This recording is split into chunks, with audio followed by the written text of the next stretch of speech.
Hey everyone, I'm Cosmic, and welcome to the cloud. Let me know, this music might be too quiet, I'm not sure, it might be good. Oh, this is like, okay, what is this song? I'm gonna like skip ahead. I've just chose some random video game playlist. Okay. We're gonna try this. Hello, hello. With Zinknova, Carson, Dusty, Green Gamer, Zay, Uberling. Hope you guys are all doing good. I tried to fix the like delay and audio issues we were having. I'm not sure how fixed it will be. Looks like the chats are appearing pretty quickly, so I'm hoping the you know, there will be less delay at least. That should be figured out. I don't think Splatoon 4. I'm not putting Splatoon 4 in this. I don't think so. How long will you stream? Probably the usual like 3 hours. But yeah, so I mean, I put Mario Kart as like the free space, obviously, because that's, I guess they technically haven't confirmed it, but yeah, there's no way they're not gonna talk about Mario Kart. That's the one game we have confirmed. But yeah, I don't know. I thought it could be fun for us to just come up with some other stuff to add to this. Hello, Sanic dude. Good to see you. Yes, we can put Splatoon spin-off here, maybe. I don't know. Is that like the first? I feel like we could have other more obvious things, because I still feel like that's pretty dubious. I don't know. I wouldn't say I like expect to see a Splatoon spin-off here. Not Deltarune, yeah. I mean, there literally won't be Deltarune. We have Deltarune and Silksong. It's just gonna have to be like, I don't know. There could be Animal Crossing. We could have Animal Crossing. I need to figure out like my system for doing this. So like Animal. Let's add Animal Crossing as the first thing, because I think that's actually very possible. Let's see.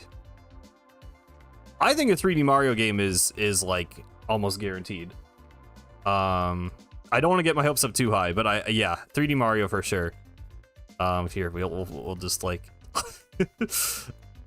I don't know. I haven't done like Photoshop on stream before, so I don't know how like okay. Boom. Oh shoot. Oh my god. So my mouse is like stupid, by the way, and like double clicks a lot. Oh, this is awesome. Okay, yeah. I'm not very oh my god, the layers. It's gonna take me a second to get used to doing this. Let's put these like in a folder. Okay. Animal Crossing. Okay, good enough. That works. We can include just like other software details or whatever. Hello, Super CJ. Okay, yeah, I think the chat, there's an ultra low latency setting on like the YouTube live dashboard, but there's also one in OBS, and then also there's like a delay setting, but apparently it's like better to manually set a delay and then just set it to 1 second instead of just having it turned off. I don't know, it's weird, but I think the delay is fixed, so that's good. Your Switch got stolen last week, that sucks. I mean, yeah, I guess it's almost good timing, but maybe not good timing, because I mean it's the end of the console lifespan. That sucks. Yeah, like the UI. I mean, I think, well, I guess it's not guaranteed they're going to show the UI, because I don't think they actually did that in the original Switch 1 presentation. I feel like this is going to be different though, because it being a direct and not like a live press conference. I feel like they're going to be able to show a lot more, just like straight up, like here is what it looks like when you open the console. I don't know. I did not have a job interview, no. Sorry, Chad is like actually going faster than normal. I feel like we got lots of Switch 2 hype, so we got some more people in here, I guess. Oh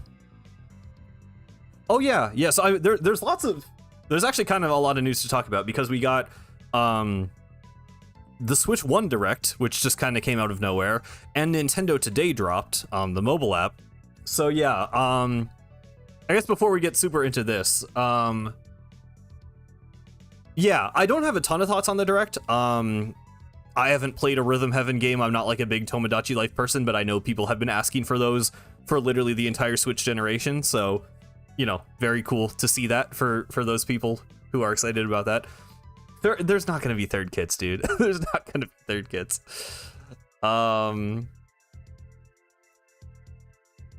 yeah, the Direct was cool. I mean, it was pretty much, you know, I didn't have any expectations going in. It was just kind of like a bonus thing that it even happened at all. But yeah, the Nintendo Today is actually really cool. That was actually one of the things I was more interested in, which I don't know. Seeing other people's reactions, everyone's like, okay, whatever. But to me, like, I'm excited to see whatever like Splatoon content we get on there. Like, we've gotten some like idol like live performances or whatever, but just like, you know, like cropped to just like a single idol, which is kind of cool. I mean, people, you know, the fact that we might get some more exclusive content on there is cool. They also posted like a lore thing. It was pretty much just ripped straight from the Splatoon base site. It was just like the start of like the lore page, but you know, who knows? We might end up getting like exclusive lore details there, or like, you know, other obscure Splatoon stuff. So I'm actually really excited about Nintendo Today. I think there could be lots of cool stuff on there. You know, another reason to not use Twitter, I guess. So I don't know. It seems, I know some people had concerns about like preservation because like it's weird about what it shows you. It's like it doesn't show you every single thing. Like, I know I got like the lore post, but then someone else didn't, and they got like a Splatoon 1 like character render. And then it's like, if you choose that you're interested in a bunch of games, then it will show you less from each of those games. So it's like, I don't love the way it is structured exactly, but I think there's potential for cool stuff to show up on that app. Okay, yeah, sorry, then continue with chat. ARMS 2? Well, there might be a new IP. We could put like new IP in here. I don't know if ARMS... I don't think they're gonna do ARMS. Tell you what, I'll like use an ARMS image, but just say like new IP.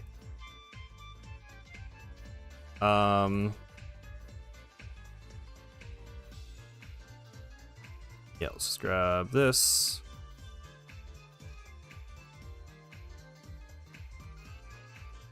I don't know if I want to put... I don't know like where, if I should place these strategically. I obviously don't like care really if I get a bingo. We're just doing this for fun, but put it like here. Okay, let's... I'm just gonna say new IP. I don't think it will be ARMS, but like ARMS, it will just be like a totally brand new thing.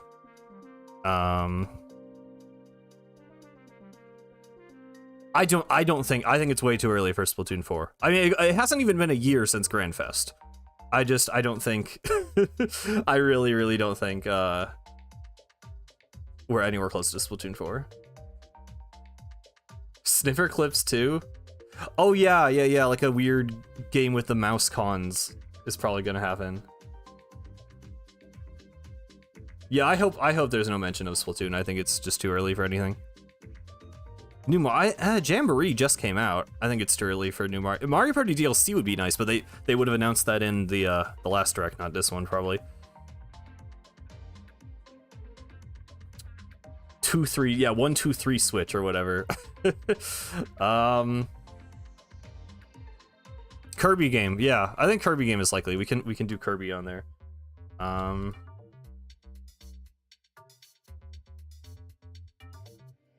Let's get like... I'm trying to get like square icons so I don't have to like take the time to crop them. Okay, I think this is low res, but this will work. I just tried to paste it into OBS. There we go. I'm not used to like managing chat and everything on one screen, so bear with me a little bit here. Oh, that's so low res. That's fine, whatever. The whole document is kind of more low res than I intended, but we're, you know, whatever, that works. Okay, Kirby, cool. Mario Baseball? I feel like Mario sports games aren't a year one thing though. You know, I feel like that's like Just, yeah, I'm just gonna say Kirby. I think a new game is likely, but there were rumors of like a Robobot HD, but I feel like that would have been announced in the Switch 1 Direct. So I don't know. Gay people in Tomodachi Life, yes. I don't know if we're putting that on the bingo, but yes. I feel like it's too early for Zelda. I don't know. I guess it has been, like, we're nearing 2 years since Tears of the Kingdom, which is crazy. So I guess, like, a teaser is possible. But I don't know. I don't see it happening. It would be like, like if we got anything, it wouldn't be a full-blown trailer for sure. Like, it'd be like Aonuma being like, we're working on the next Zelda game. I mean, technically we know that already, but I don't know. I mean, they confirmed the next Zelda is going to be like open air slash, you know, like open world. They call it open air for some reason. But I think it's, you know, it's going to be in a new world. It's hopefully going to have a new art style. I don't think it'll be like a you know, wild era game or whatever. Zelda movie? I don't know if they would put that here. I feel like this is just going to be about games. Like any other Nintendo Direct, like the next Nintendo Direct, I think they would talk about the Zelda movie. But I feel like for this, it's like they have to, you know, it's going to be about marketing this console. New Donkey Kong game? That's true. Okay, I'm going to put 3D Mario in here, I guess, but before anything else. Because I really think that's happening. And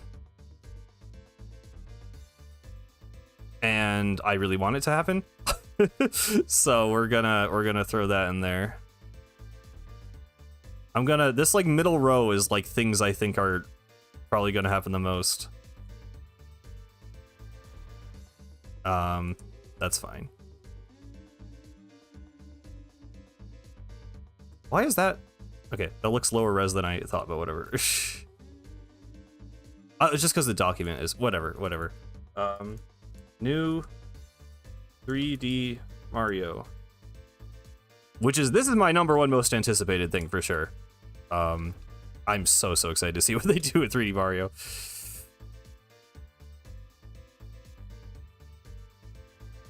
Star Fox. Actually, yeah. I mean, there have been rumors about a Donkey Kong game for so long, but I almost feel like it would be, yeah, it'd be like the 3D Mario team, or it would be Retro. And they're both presumably busy right now. I mean, Retro obviously is busy. We're not doing third kits, bro. When do you think we're getting Splatoon 4? I think 2026, 2027 at the earliest. I hope it's like 2027, honestly. 2026 is more likely though, I think. I don't think, so I've had this conversation a lot. Mario Galaxy is like one of my favorite games ever. I mean, obviously my channel logo is literally like just you know, ripped off the Mario Galaxy logo, but I don't want a Galaxy 3. I want them to do something new. I don't think like Galaxy 2 I just think is the exception. It's just like we have this very like modular system to keep making Mario levels in this style, and like we can just keep expanding and make something off of this. And like you could argue that was the case for Odyssey, but the fact that we didn't get an Odyssey 2 for this long, I just think they want to do something new. I don't think they want to. We don't really do, you know, 3D Mario doesn't do sequels. We had Galaxy 2 and arguably like 3D Land and 3D World, but those were just, I don't know. I just don't think they're doing that again. I almost feel like it's too early for Mario Maker. I know the thing with Mario Maker is, like it's a huge game. It sells very well. It's a big deal. And if they wanted to show off the Joy-Con mouse controls, I think Mario Maker is like the best game that could take advantage of that. So maybe Mario Maker. It just feels a little early. Actually, I guess it's not really. Mario Maker 2 came out. When did Mario Maker 2 come out? Was that like 2019? Was it that early? Or was it like 2021? I'm not totally sure. I know it's been out for a long time. It was 2019. Wow. Okay. I guess it's not too early then. I'll put Mario Maker on there then. I'll put Mario Maker. I mean, my dream for Mario Maker is that it would be called like Mario Maker 3D, you know, because it the third game and it would let you make levels in 3D. But I don't know if they would do that. I know that would be difficult to make it like, you know, easy to use. So I won't necessarily predict that, but that is like my ultimate hope for the series. Oh my god, sorry.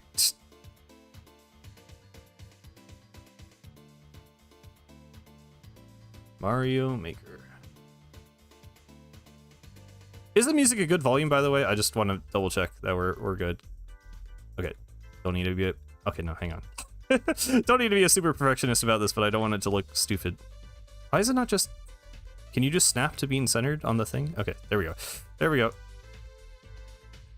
There we go. That's fine.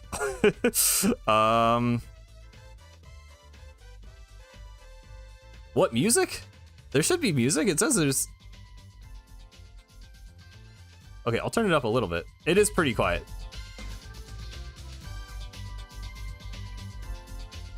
Is it still not centered? I can't tell if that's still... No, it's still not centered.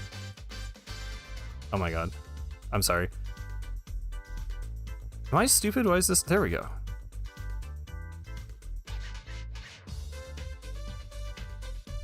Close enough.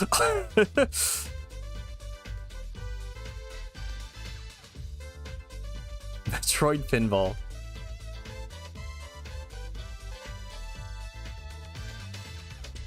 I don't know about Smash.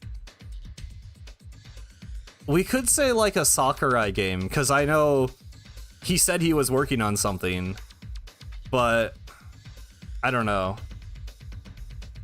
Pokemon Snap with the mouse? Maybe. GameCube Switch Online is a good one.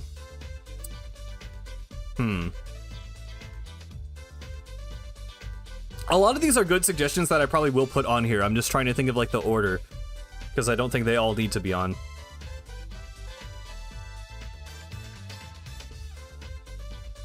You can't be this picky? Well, I mean, I don't know. I'm just thinking it through. I'm not like shooting these down, really. I'm just trying to you know.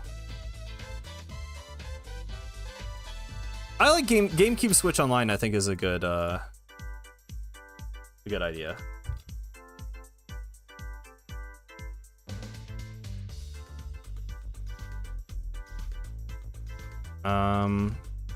Put that there.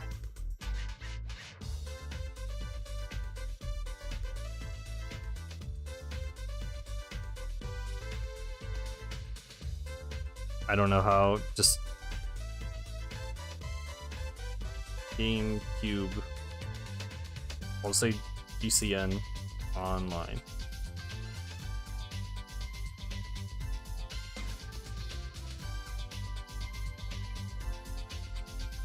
Okay. That's kind of ugly, but whatever. Oh, the C button. I mean, I think we're gonna get a C button reveal. I don't know if we need to predict that, though.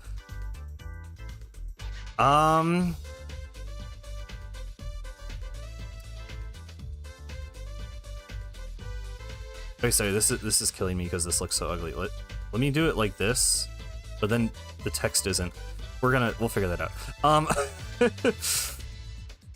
Return of Street Pass? I don't know, because the console's bigger. I feel like it's even less portable than the Switch One. I could do Star Fox. A Star Fox revival would be kind of a big deal. That could be interesting. Here, we can use this. I don't know.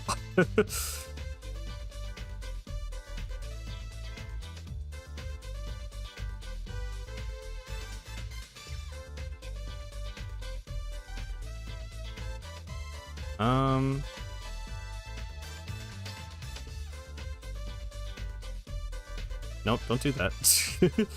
Star Fox. Okay, then let me like... Let me figure this out really quick. What's like a good way to do this? What? That's fine. I don't know. I might like edit this later to make it look a little less ugly, but we're just trying to figure out this stuff for now. Keyboard accessory could happen. What are your thoughts on the virtual game cards? I don't really get the point of it entirely. Like, I get it as a way to transfer your digital library from your Switch 1 to your Switch 2, but in terms of like lending games and stuff, it like people have just described it as Steam Family Share but worse. And that kind of seems to be the case. I don't know. I don't really get the point of the lending thing. The 2 weeks thing is weird.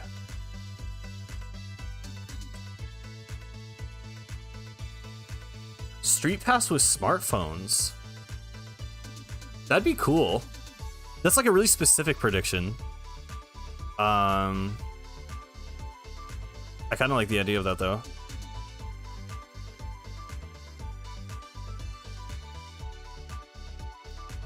Can't you already download on games on other systems? Yeah. I think that's why it's confusing. I'm not really sure what new functionality it actually provides.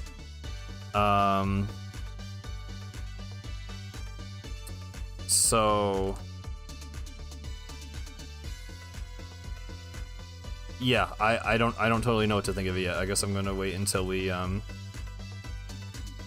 get more information. Also, I decided that I'm just gonna use a GameCube image here because this is the overlapping text is bothering me so much. Okay, there we go.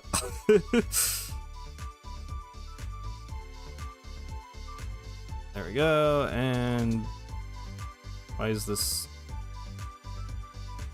There we go. Okay.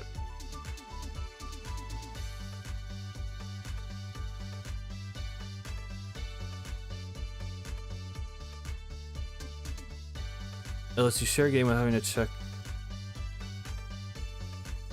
Yeah, I don't know. In theory, it's easier, so I'll take their word for it. I don't know. It won't really matter. I'm probably not going to use the lending system myself, so for me, it only really matters for like, you know, transferring stuff to the Switch 2. So I'll figure it out when the console comes out, I guess.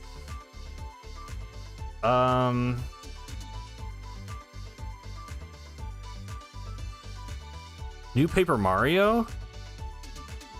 I feel like it's too soon though, because who made Thousand Year Door remake? Was it not Intelligent Systems? I'm actually not sure about that. No, because it was in the Origami King engine, so I'm pretty sure it was Intelligent Systems still. So I think it would be too soon. Yeah, it's too early for New Paper Mario then. Plus that, again, that's like not like a year one game. I feel like they have like the, you know, mainline heavy hitters like new Mario, new Zelda, maybe new Animal Crossing this time around, like early in the console lifespan, Kirby game, and then they do like spin-off games after that. So I just think Paper Mario, it's not a year one type of game. New Fire Emblem. I could put New Fire Emblem. I think that's fairly likely. Why did it autofill Fire Emblem GameCube? No. Fire Emblem logo, because I don't know which of the art to use.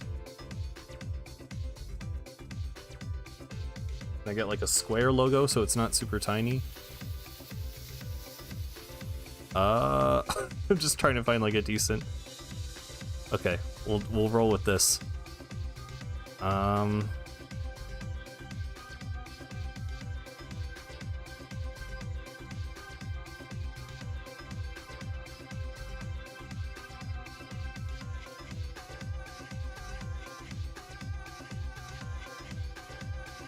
Here we go.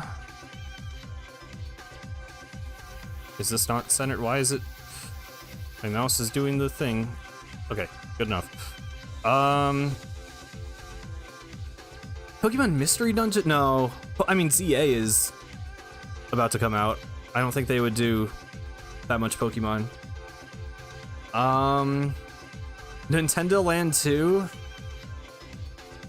I would like Nintendo Land 2, but I feel like it didn't like... Nintendo Land 2 is just like a weird game because it like tries to be like a... like appealing to like a casual audience, but then it like only really... it's entirely filled with like Nintendo nerd fan service. It's like a weird like... I don't really know what the proper audience is for that game besides, you know, just Nintendo fans, I guess, but it's... I don't know if they would do Nintendo Land 2. I'm not predicting Splatoon. I don't want to put any Splatoon thing on here.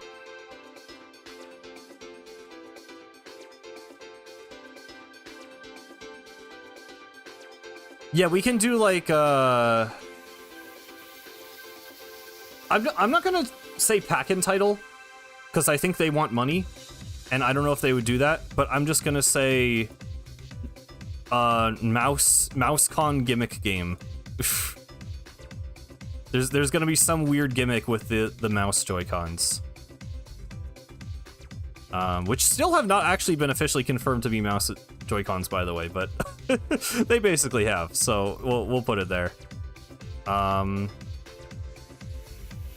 What do I call this? Mouse gimmick game, not gamed. Okay.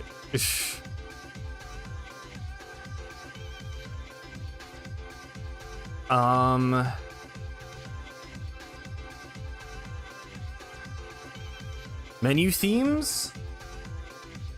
Would they reveal that in this direct? I almost feel like that's a thing of like they launch the console with no themes and then like a couple months later they talk about themes. Cause that's like the Switch didn't even have like video recording at launch. Like the capture button only took screenshots, and then like a couple months later they added, or like one or 2 months later they added the record feature. So I feel like they launch it like pretty bare bones, like basic.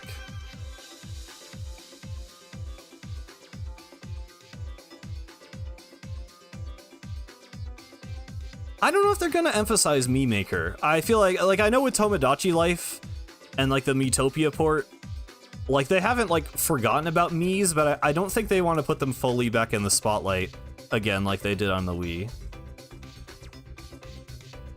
I think the menu will look better than Switch 1, but I don't know if that's like a prediction. I don't know, like just cool UI. Like I feel like I mostly want to just do game stuff.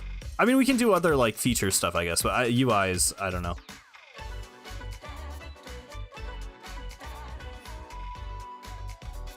It would be a cool social. Okay, we can put like I'll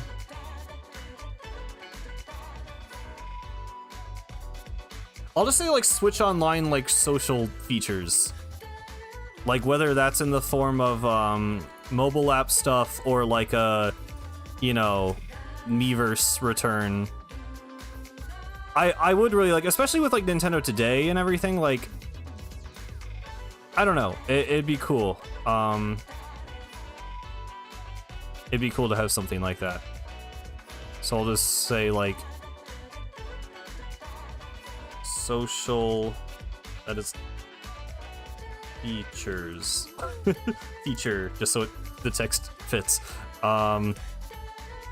Just to kind of summarize, like I'm gonna leave it vague, I guess. Good enough. Okay, yeah. Cosmic Cloud theme beat. I mean, that would just be a Mario Galaxy theme, basically. Oh, they did say in the presentation that record? I didn't actually remember that. Still, I don't think, like, maybe they would say themes, but I don't think they would show themes. So I feel like that's like, I wanna talk about stuff they're like showing.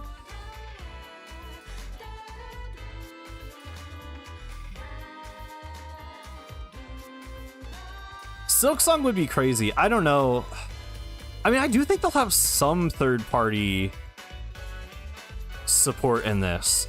Because, like, the Switch 1 presentation, they were, like, you know... They mentioned a lot of collaborators. I think Todd Howard was there. And, like, other people. So... I wouldn't want to just say, like, third-party support is obvious. Like, what specific third-party stuff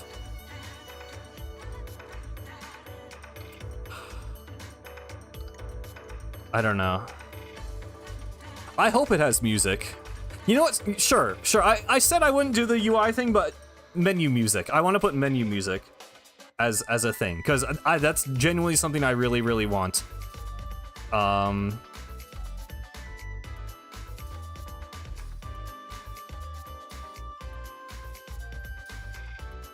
Okay, I'm just gonna get like a 4x3 Wii menu and just put menu music as a thing.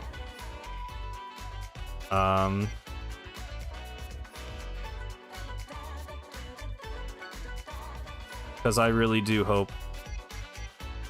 Even if it's not like eShop music, I want some kind of just like ambient music, really badly.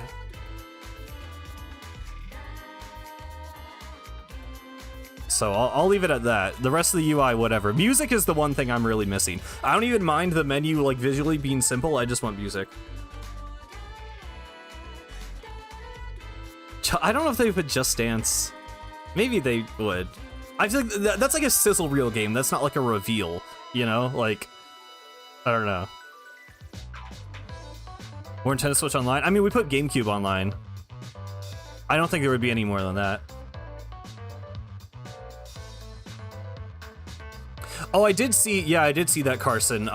They mentioned on the Nintendo website, like, the Switch 2 can only play Switch 2 exclusive games and Nintendo Switch 2 Edition games, which pretty much confirms that there will be, like, you know, upgraded or, you know, there will be Switch 2 versions of games that are also on the Switch 1.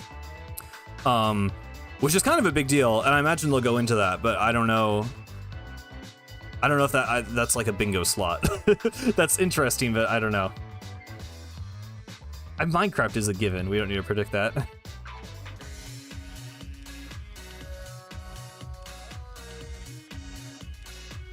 No. Splatoon 3? No, because I feel like if there's any kind of Switch 2 remaster, I think it's going to be Breath of the Wild. You know, sure, actually, we'll put that. I'll put, like, Breath of the Wild upgrade, which would also confirm the existence of other,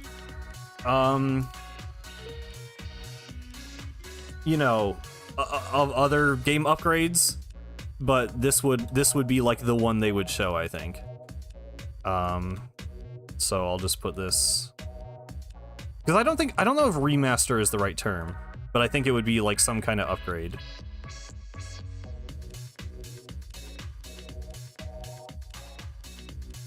So I'll just call it that. Which would be weird. Like, I don't know, it would be weird to have that after Tears of the Kingdom, but I just feel like that's what they would do. Yeah, I don't think multiplayer games would get new versions, because then it's like, I don't know. That'd be like a mess with like transferring your progress and everything. Yeah, I think Metroid Prime 4... I'm not going to put that as a separate thing, but I think Metroid Prime 4 could possibly have a Switch 2 edition.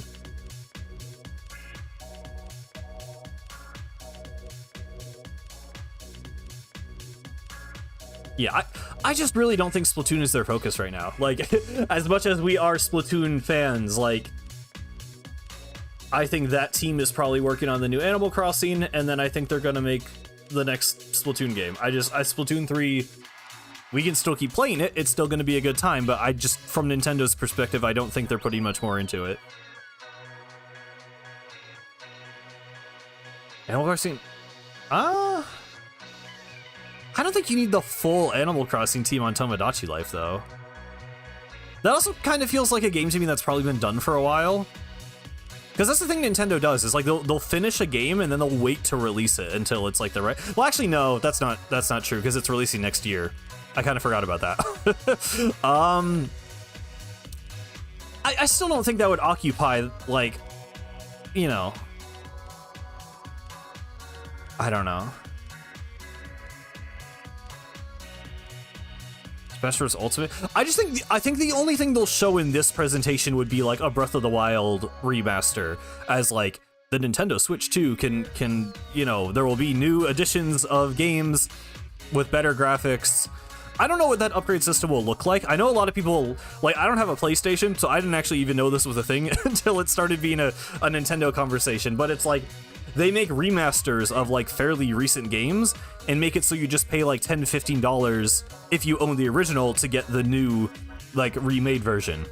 So it's difficult for me to see Nintendo doing a system like that because that just doesn't feel like their type of business strategy, but I think they could maybe do a thing where they take Switch 1 games and just, like enhance them for Switch 2. But I feel like Breath of the Wild is the only one we would see. I think they would just show one game and confirm, like, this is a thing we're doing. Maybe Metroid Prime 4 as well.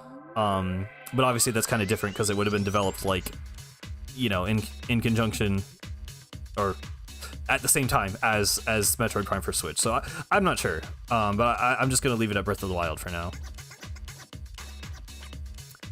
They're not doing it for Splatoon 1 and 2. They're not doing that.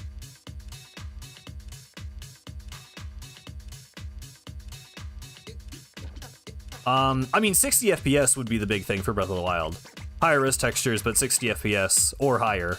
Because it's 30 and sometimes drops below 30 in certain areas. So I think that would be enough. If it was like a PlayStation style, like $10 upgrade, having better textures and 60 FPS, I think for a lot of people would be worth it. The thing about connecting your Switch to Switch 2 and using it as a second screen? I did not see that. I can't imagine any game requiring you to own 2 consoles, though. Like, that seems kind of insane.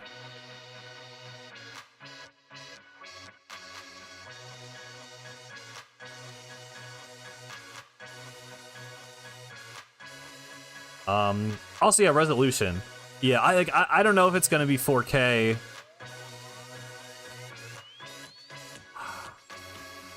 I mean, I don't need 4K. A 1080p screen on the device itself would be very nice. I don't know if I want to predict like hardware stuff though, because that's kind of boring to me. Like, I obviously want games to look better and run better, but like, I just want these games to do that. I don't really know if I just want to predict like the specs on their own. Joy-Con 1 adapter that will look bad.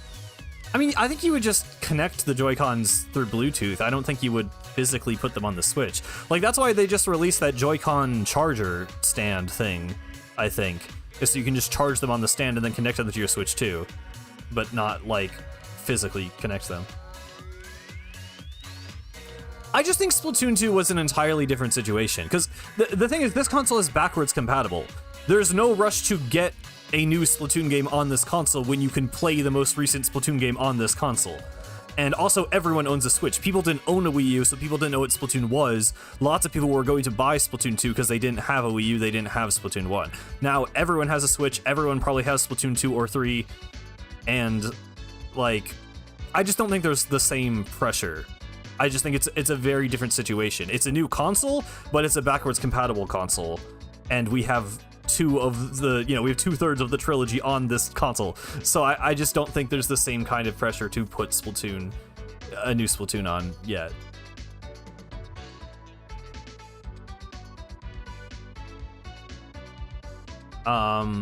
New Amiibo. I don't think they're gonna push Amiibo in this. Amiibo have been kind of slowly dying out, and I think they're okay with that. I mean, they still make Nintendo a lot of money, but they don't really bother doing anything interesting with them in the games. Yeah, load times I'm really excited to see.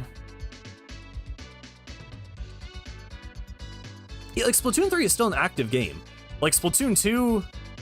I think Splatoon 2 would have still been a decently active game if Splatoon 3 didn't come out. I think Splatoon 3 killed Splatoon 2 because in a lot of ways it's just better, lots of quality of life, it's where the player base moved to because it's the shiny brand new one.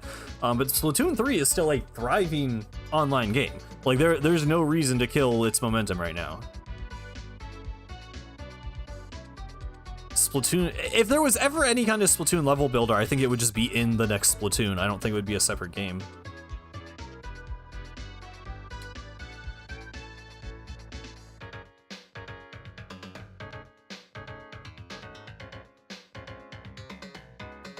I mean, Triforce Heroes is like not really like a main, that's like a remake and like a spin-off game. Like, I feel like that's I don't know, I don't really think that's a comparable situation. Do we put Splatoon spin-off here? I don't think it's happening. I really don't. I mean, I'm a Splatoon channel, so it makes sense that that's what's on people's minds, but yeah, I don't think. Luigi's Mansion 4? I don't think that's a... See, that's tricky because it is the 40th anniversary of Mario, so I feel like they're gonna want to go all out with Mario, but I'm assuming we're already getting a new Mario Kart and a new 3D Mario. So like that's already pretty big. Like those are two massive games in the Mario franchise. I feel like Luigi's Mansion is not a year one game. Could just do Splatoon mentioned. I'm okay with like just Splatoon mention of any form, I guess. I'm not gonna put Splatoon 4. I'll just put like the Splatoon 1 logo.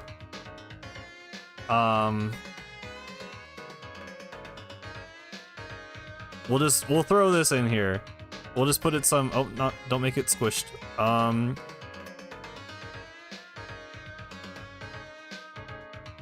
We'll just do it like this.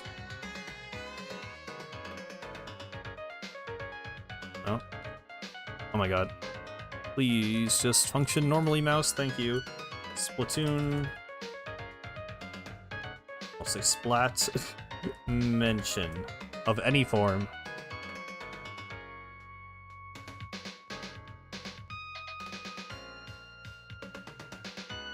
Alright.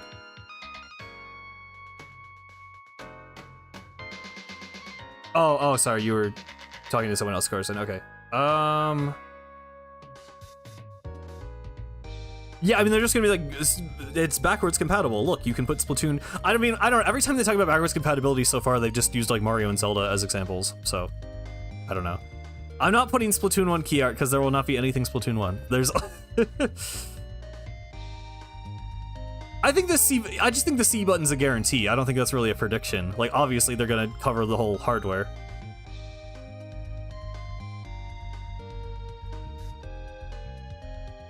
I don't think Smash 6 is here. I think it's still too early for Smash 6.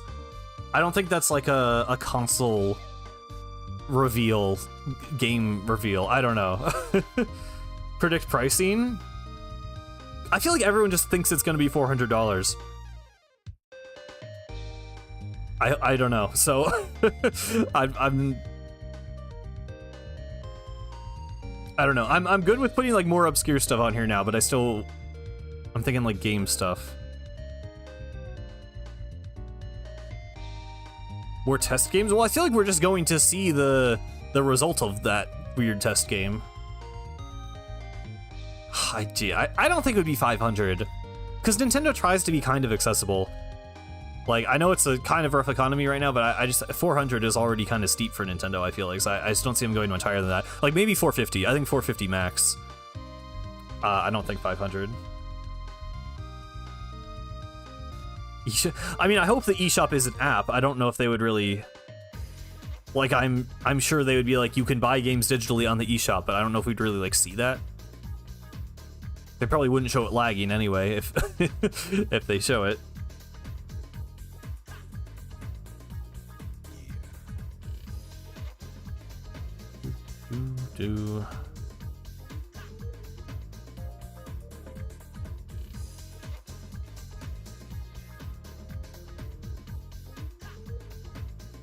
Mouse mode Pikmin? I mean, I think a lot of games are gonna have mouse support. I don't know if they would really... I don't know.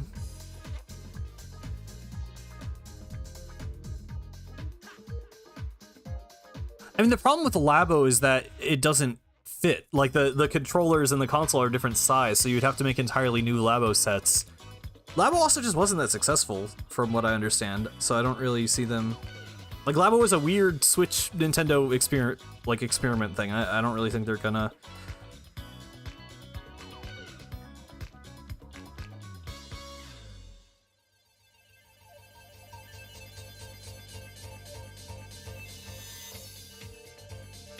I mean, the mouse stuff is interesting. I put mouse gimmick game on here. I don't know, like, I just think mouse support is like a given.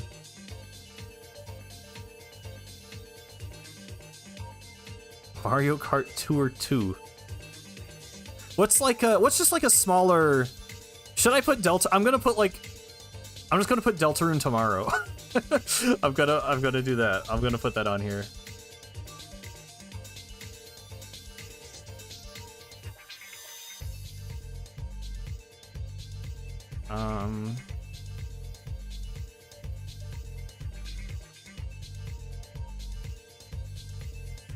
Nintendo today, Deltarune tomorrow, exactly.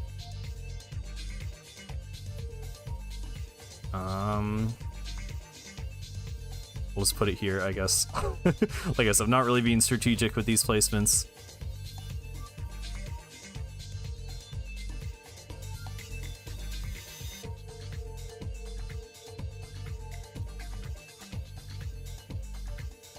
Okay, let's just... I want to have it say Deltarune tomorrow, so we'll just make this smaller.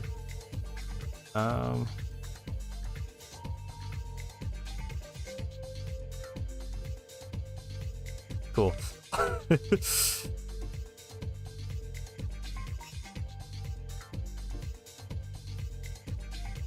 I mean, it's probably not Deltarune tomorrow, but we're gonna predict Deltarune tomorrow because it's funny. I'm using Photoshop.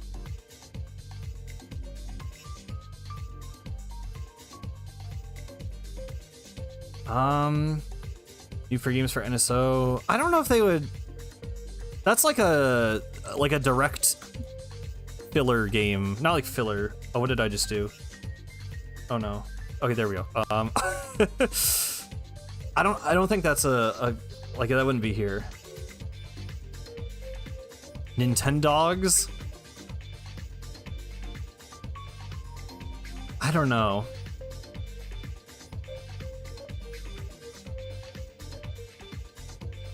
What do I want from NSO? I mean, I don't care. I don't really care that much about NSO, to be completely honest. Like, I don't know. If I'm gonna play old games, I'm probably just gonna emulate them on my PC. Most likely. Like, I mean, GameCube Online would be cool to have that natively, but I don't know.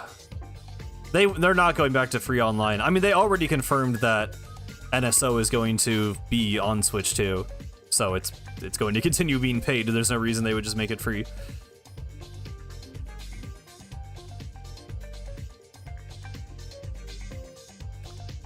DS game remix because of mouse support? That's possible.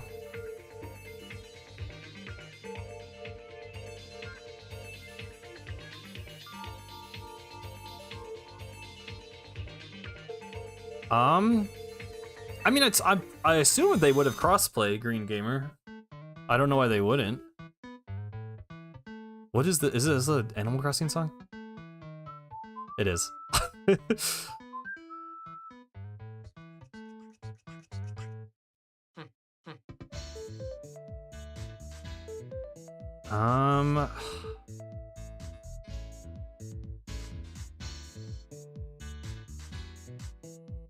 I feel like we're missing like big things. I guess I could put Metroid. It's just weird. I don't know. The Switch 1 Direct threw me off so much because the fact that they had Metroid there. I don't know if they're gonna show Metroid here now. Like, maybe it's just not a Switch 2 game. Everyone thought it'd be cross-gen, but maybe it's just not.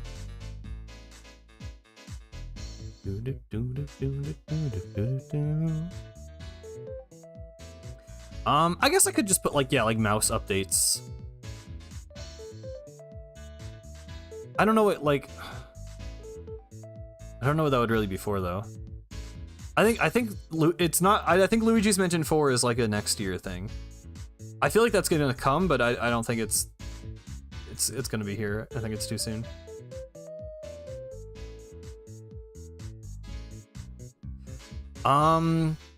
I mean, we have Mario Kart, 3D Mario, and Mario Maker. I feel like that would be a massive year for Mario already. I really think any other spin-offs would be saved. I don't even think Mario Maker is really this year. I think that's I think that's ambitious. What else? I mean, if we have Mario Kart, 3D Mario, potentially Animal Crossing, new Kirby game, there could be a Star Fox revival. I don't know. I feel like I don't think it needs Splatoon to be a huge direct. I really don't think it does.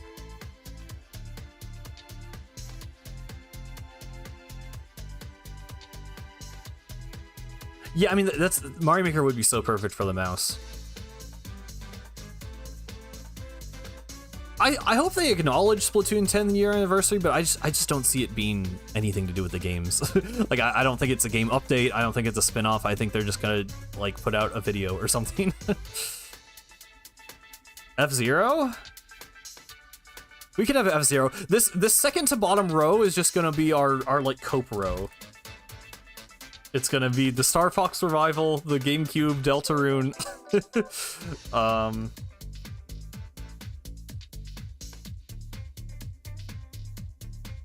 I'm just trying to find like a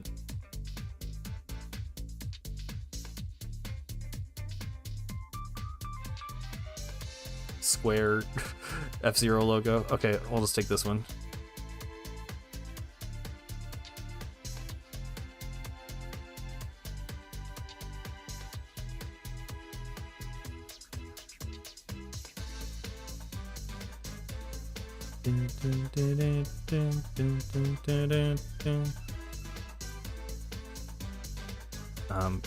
Can this like happen, please? I don't know why I can't center this. There we go. Oh my goodness.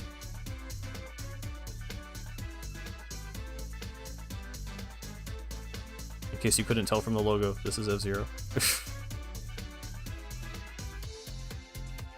Sorry, I'm just trying to figure out a way to make this not look bad. There we go. Good enough. Okay. Yeah, F-Zero 99 genuinely could have created some F-Zero fans. My humble belief that we will get Undertale 53. SNES Mario Kart 99. That feels like it makes a lot of sense, but also Super Mario Kart... I don't know. I hate the way Super Mario Kart plays. I think it sucks after playing modern Mario Karts. So I don't know how many people would like that. Yeah, there's gonna Mario Bros 40. They just make a new one, and it's 40 this time. Is Gimmick Game limited to party? No,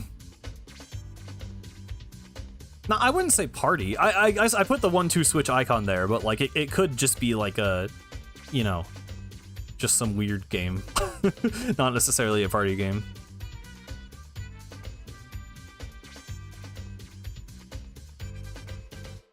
We could do a new 99 game. I'd be all right with that.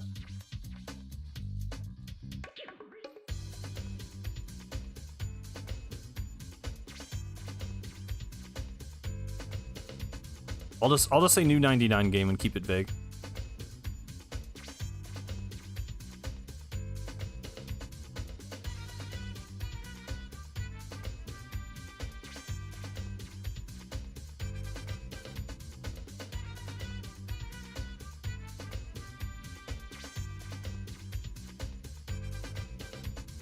We are getting a lot of layers here.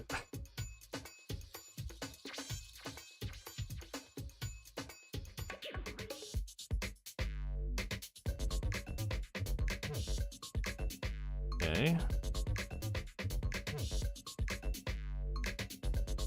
Yeah, I don't think there's gonna be like a crazy amount. I don't know. I mean, like we have to know like the launch lineup, but I think the presentation will be like, I don't know, like a significant amount of this I think is just going to be on the hardware. Because if you guys have seen the Switch 1 presentation, it's like they spend a lot of time just like showing off the Joy-Con. Like obviously it's a little different because the form factor of the console is really similar to the Switch 1. But I still think, you know, there might be some hidden tech in the Joy-Cons that we don't know about. Maybe they've like improved HD rumble. We have the C button.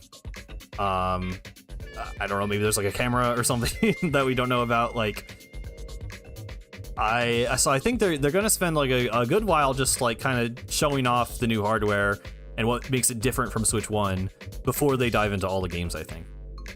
I don't know about half of it being about that, but a lot of it, I think. I don't think they're gonna talk about Nintendo Music in this. Nogami is there? I mean, if there's an Animal Crossing, I think he will be. Which we already have on there, but otherwise, I don't know. This isn't the place to talk about mobile stuff. Like, unless it's like, I put like Nintendo Switch Online social feature, because that's like, you know, taking stuff like screenshots or whatever from the games and sharing them. But they're not just going to talk about like, you know, this is ultimately a direct to show off the Switch 2 and get people to buy Switch 2. I don't think they're going to spend time talking about random mobile games. I just think it's too early. I could say just like Sakurai will be there. I think it's too early for Smash, but Sakurai was cooking something. So I'm just gonna say like Sakurai appears.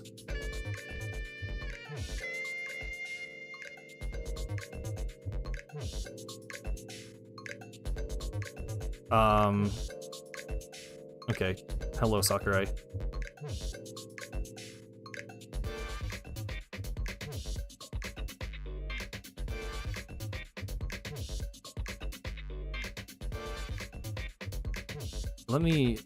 Sorry, I just need to like condense these layers really quick so I can work with this document a little bit more easily. There we go.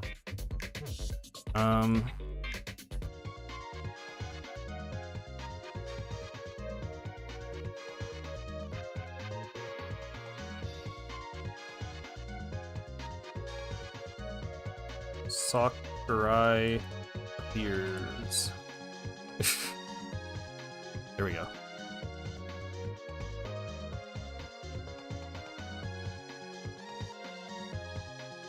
We don't know how long it's gonna be. I mean, the original Switch presentation was pretty long. Like, it was, it's hard, because they're branding this as a Direct, which is weird. Like, no other console reveal...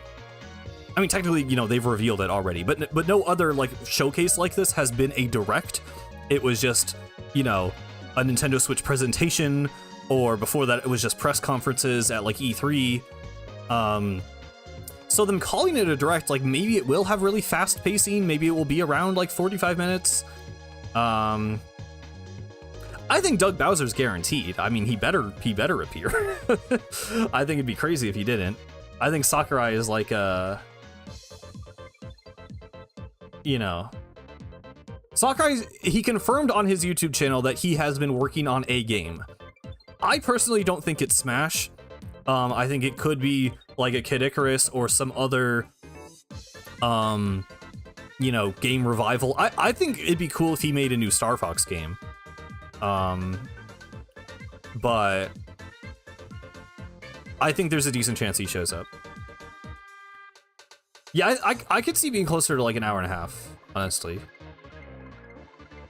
Yeah, Doug really doesn't have the kind of presence that Reggie did. He was, you know, he's like, hi, I'm here now, and then he's, yeah. Which, you know. Reggie's a hard, you know, difficult shoes to fill, for sure.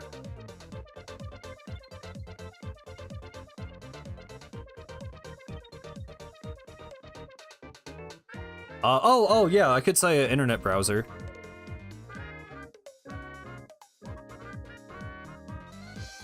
I hope there's an internet browser. I think that'd be cool. Okay, we'll just get like a generic, like, internet image.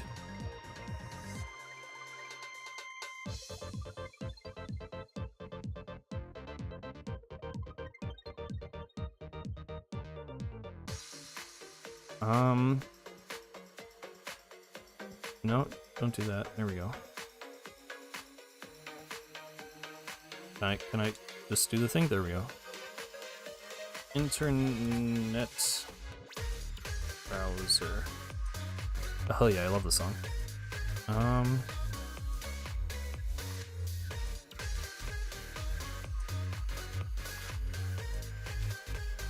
Okay. Meteos too.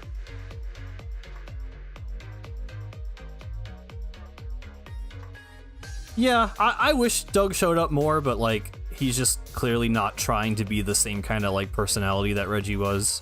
So like, I wouldn't want him to force it. I don't know. I do wish they were a little more like goofy with directs. Like I do miss the like skits and weird stuff. I don't know. It's one of those things where like in the moment when it happens, it's kind of cringe, but then when they don't happen, it's like, oh well, now it just feels all corporate. So I could go either way on it, I guess. But I don't know. Doug is fine.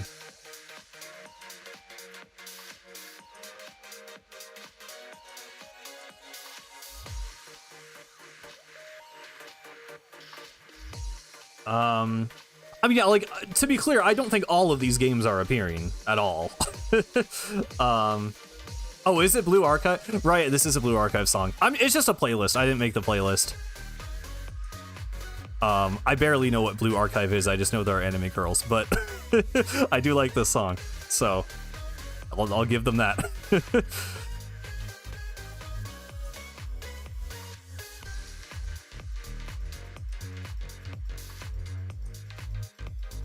Yeah, the pacing, yeah. I don't know. A little bit of Doug presence would be nice. I mean, I have new IP.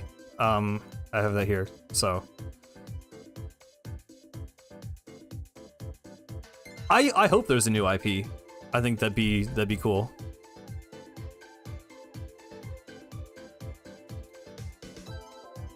You have to put Pikmin? Isn't it way too soon for Pikmin? I mean, I don't think they're gonna take as long to make the next one as they did Pikmin 4, but I still think it's too soon. New Goomba game. Ninjala? I mean, Ninjala's on Switch 1, so it's backwards compatible. I don't think that's a big enough game to show off here. If they did like Ninjala 2 or whatever.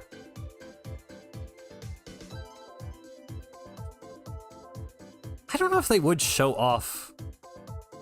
Have they ever shown off the eShop in a direct? Like, I can't really picture that.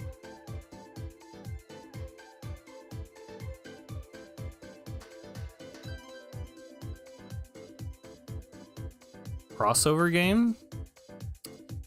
Well, I feel like we skipped over stuff earlier that we could add in now. I'm trying to think of like other.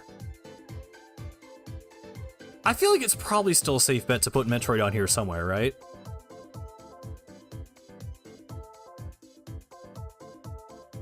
I'm just gonna have like Metroid Prime 4 mention, because I feel like there's no way it doesn't show up at all.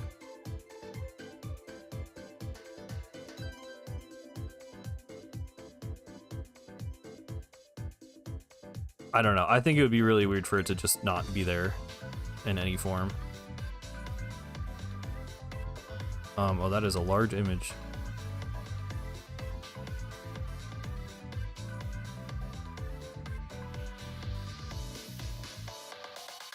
And it's not square.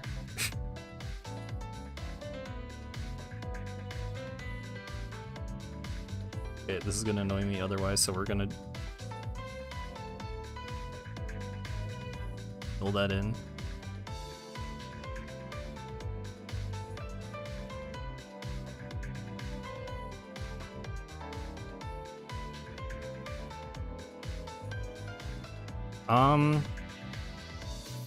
I'm just gonna say Prime 4.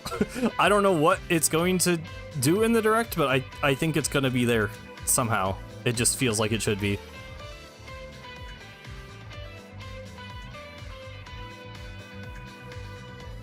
Yeah, it did feel more. I mean, they showed like it was like more of a gameplay trailer, but still like only a little bit of gameplay. Okay, actually, it's annoying me how this is like not centered, so I'm gonna adjust this. Oh, come on. Can I not? Okay. I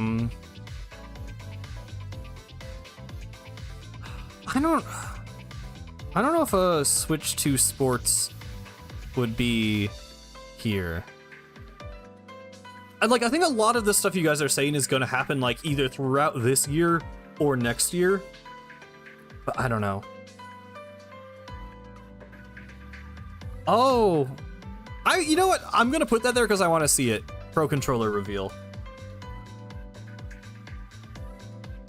I really hope they show the new Pro controller. I'm actually very, very interested.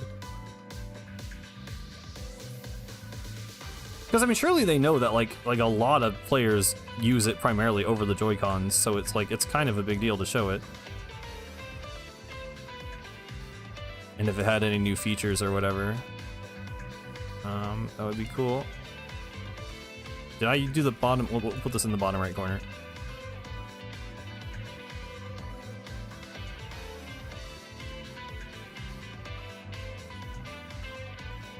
Wait, that one was like a different size. Okay. Nope.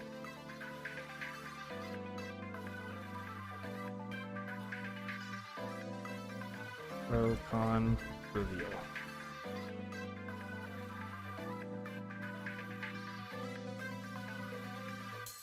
Okay.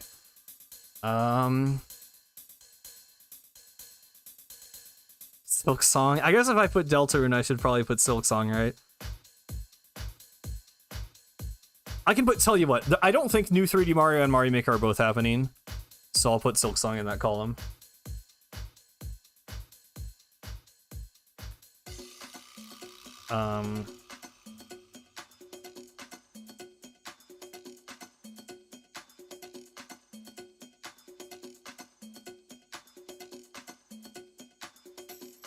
Like, I don't know. I really have no idea if Silk Song would happen at a time like this, but it would be huge. And it would get a lot of eyes on the presentation and the console, even though it's coming to every console. So, I don't know. I could, like, kind of see it.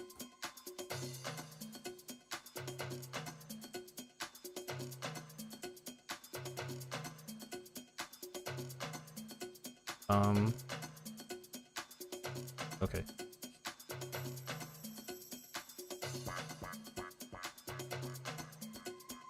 I wonder how they could ever top the Switch's Pro Controller. They can make the D-pad better. Also, all of mine have started drifting. Everyone always talks about Joy-Con drift. Somehow, all of my Pro Controllers have had worse issues with drift than my Joy-Cons. So, 2 ways you can fix it right there. Reveal of PC games for Switch? You know what? Maybe we put Elden Ring. Because there's gonna be, I think there needs to be some big third-party support that's like, by the way, the Switch can run this like huge, like powerful game or intensive game. I'm gonna put Elden Ring because I think it's the same thing as putting like the Skyrim in the Switch 1. The Switch 1 trailer, because it's like, look, you can play this famous open world game portably now. And this is like the same deal where it's like, obviously the Steam Deck exists now, so the world is a bit different, but still having Elden Ring on Nintendo, I think, would be big news.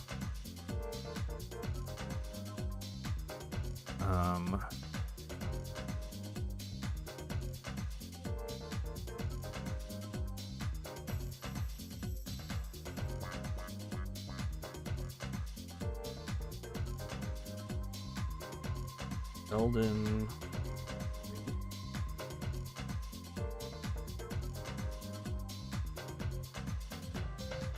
That is not centered. Okay.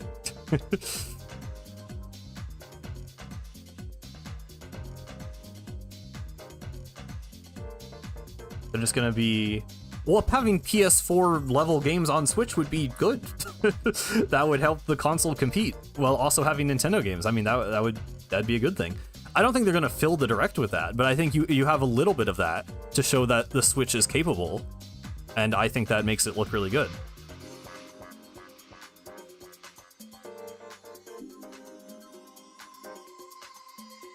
Yeah, another Easter egg would be cool on the controller. Weather half? I don't know about that. DS Online? Maybe. I feel like they go one at a time though. I feel like GameCube is like the next step, to be honest. What is? I don't know what this song is. I should have done like a Nintendo music playlist because I don't know like half the stuff that's playing. Not that it matters, but whatever.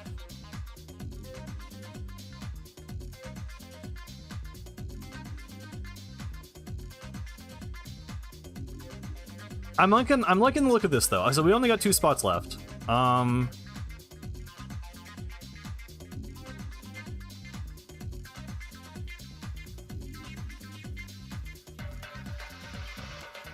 Anti-piracy horror. I don't think that will be in the direct.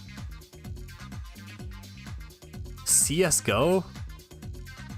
That's not like a modern heavy hitter. I don't know about that one. A Dr. Mario? That's not like a... I don't know. What would a new Dr. Mario even be? I feel like I don't know what else you even do with that concept. No, I mean, I'm fine with this playlist. It's whatever.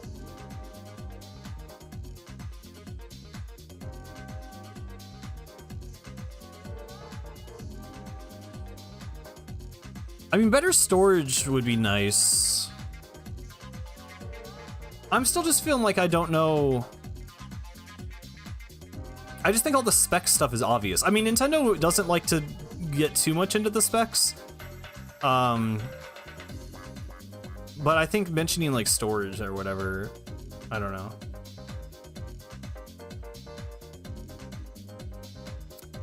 I think Yoshi is like a second year game.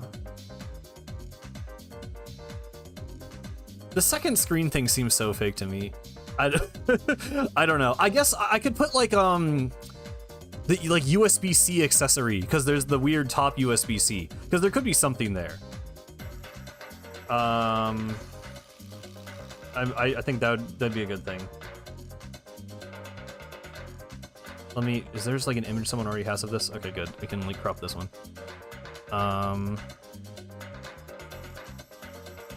Oh boy. Let's... Nope.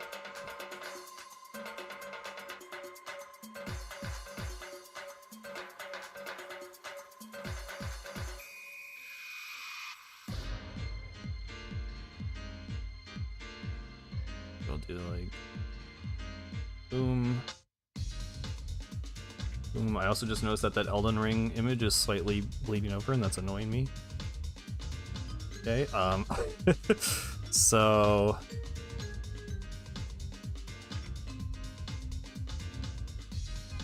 USB-C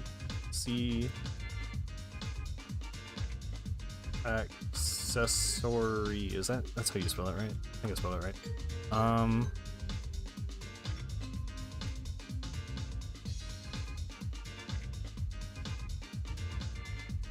Okay. Something just for that top USB-C, I think, is possible.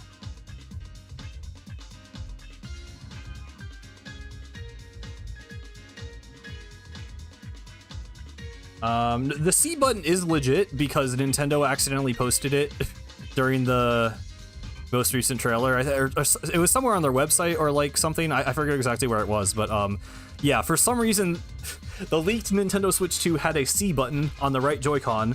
Nintendo then edited that out of the official console reveal, and it was just blank. And then there has been an official image where the C button is there again. So we know the C button's real. We don't know what it does, and I just, yeah, they're gonna reveal that, so I'm not gonna put that on the thing, but yeah, it is real.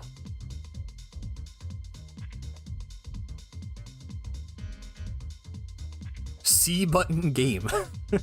I don't know if a game will heavily rely on the C button. What's like, I just need one more thing. And this is the Silk Song row, so it doesn't... Well, okay, I guess this column is fairly solid. I think the rightmost column, I could see all those things happening, so... I'm not gonna put C button game.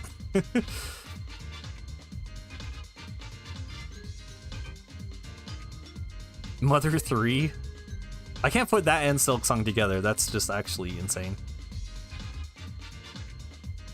Monkey Crab spinoff? I don't even know what Monkey Crab is.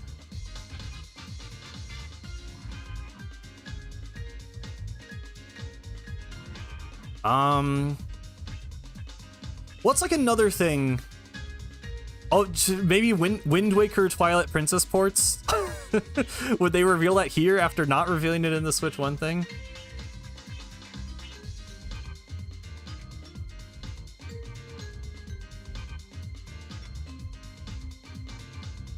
Leading theory I've seen for Steam 1 is a Steam overlay style feature, which is already on the bingo.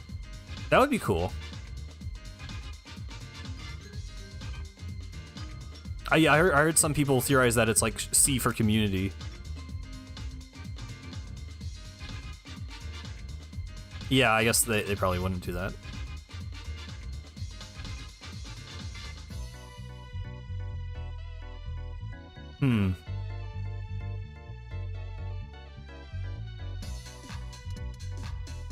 I guess these are all like mostly pretty safe guesses, so we could do something weird. But I don't want to do C button game. Hello, Pearl, welcome. Miiverse 2? I mean, that's social feature. We kind of have that already.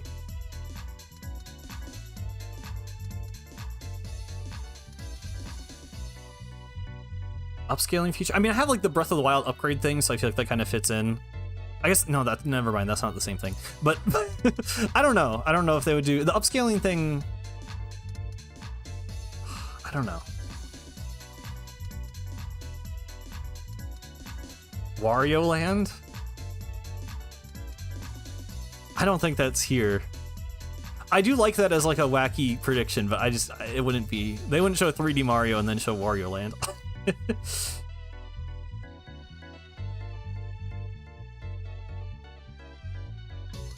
I guess I didn't... You know what? We could put Donkey Kong. I'm just gonna put Donkey Kong. I don't know what it will be, just Donkey Kong something. Because they have been kind of pushing him lately with the theme park and the movie and the new design and everything, so... We're just gonna have Donkey Kong.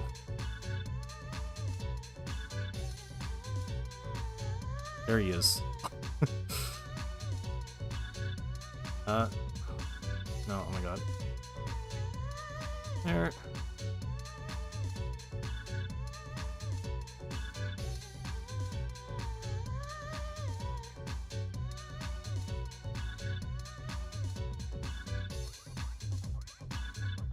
Donkey Kong. Okay. Wait, is this... There we go. Those are our Switch 2 predictions for now. I mean, well, I guess I'm not changing it because it comes out in 4 days. Or, you know, the console doesn't, but the Direct does. That's a good image. Yes, it is. Well, I put mouse gimmick game. I feel like that would be like the Astrobot equivalent. I shouldn't have put 1-2 Switch because everyone hates that game, but you know, the same idea, I guess. I like both Donkey Kong designs. I don't know. I'm not that attached to it, honestly. I don't have strong opinions. But yeah. I think this is what we're gonna roll with. Thank you guys for helping me make this. I guess I can like post this on Twitter or something. I don't know. That's what people do, right?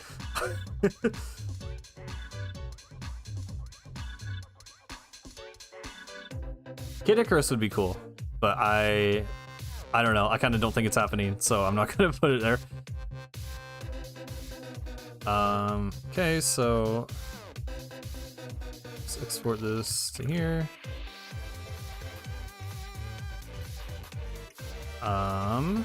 I'm going to run to the bathroom really quick, and then we can switch over to Splatoon 3. Be right back.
Okay, I'm back.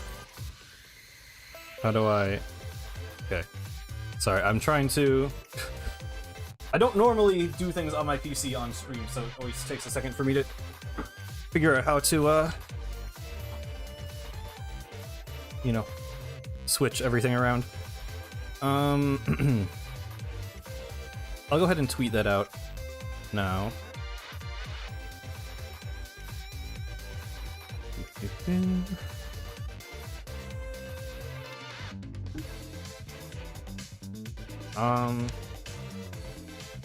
Stream is showing Splatoon 2, but my monitor isn't. There we go. Also, that music is still playing. Let me switch over to Splatoon game audio.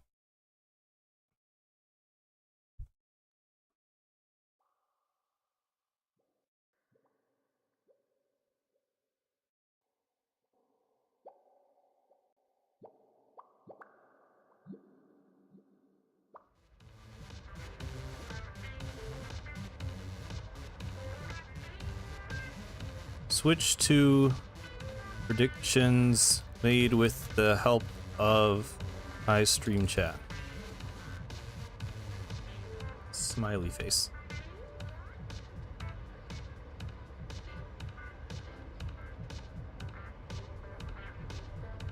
Okay. And now for the regularly scheduled programming of being bad at Splatoon 3. I'm not putting C button game on. I'm not sure what that even means. I feel like it's been... I played this game 2 weeks ago, right? I feel like it's been a long time. I know I played Splatoon 1 last week on stream.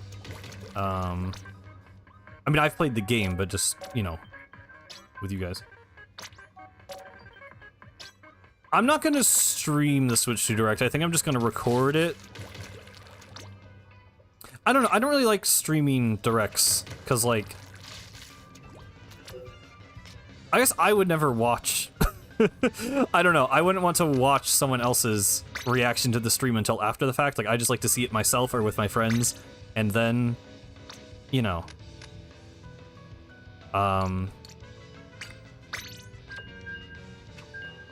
I just prefer to record it, and then I would just cut it down to the actual interesting parts, I guess.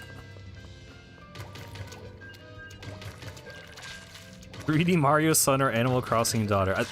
Dude, I need a 3D Mario game so bad. Like, I don't know. It's not like I haven't made it clear, like I'm sure you guys know, but like, I just spend, you know, I spent so much of my life, and especially of, you know, my, my gaming career,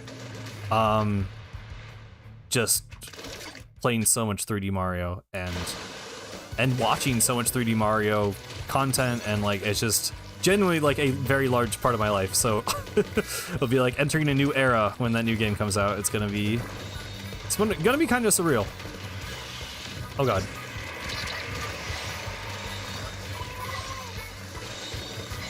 The day off for Switch 2, nice. Oh god. 4D Mario game. The Switch 2 has smell emitters. I don't know if we need that. Do you rather something closer to Bowser's Fury or Galaxy?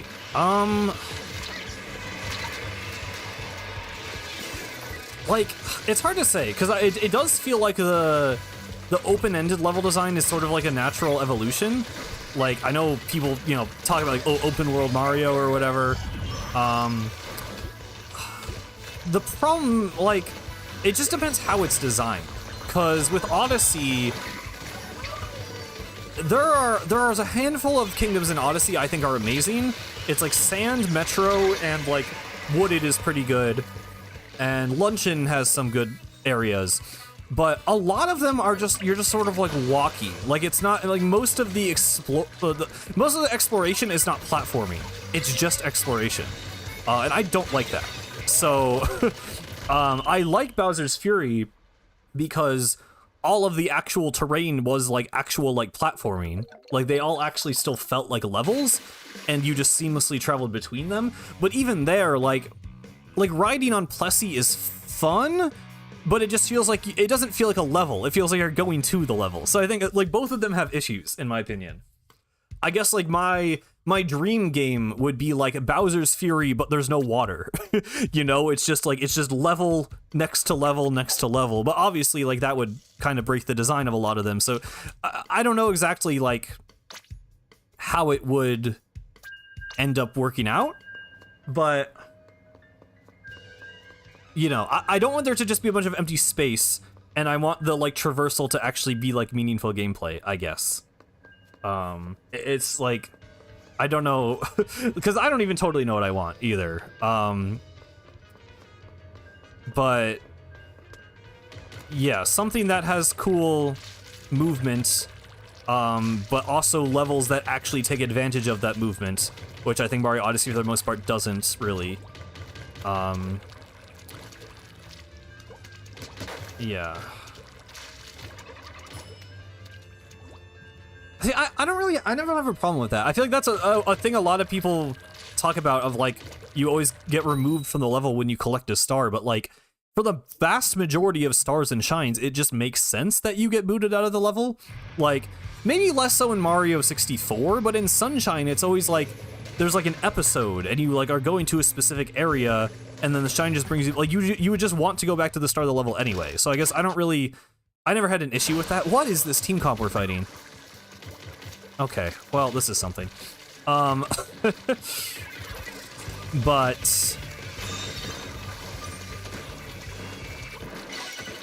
yeah, I'm not a big fan of Seaside personally.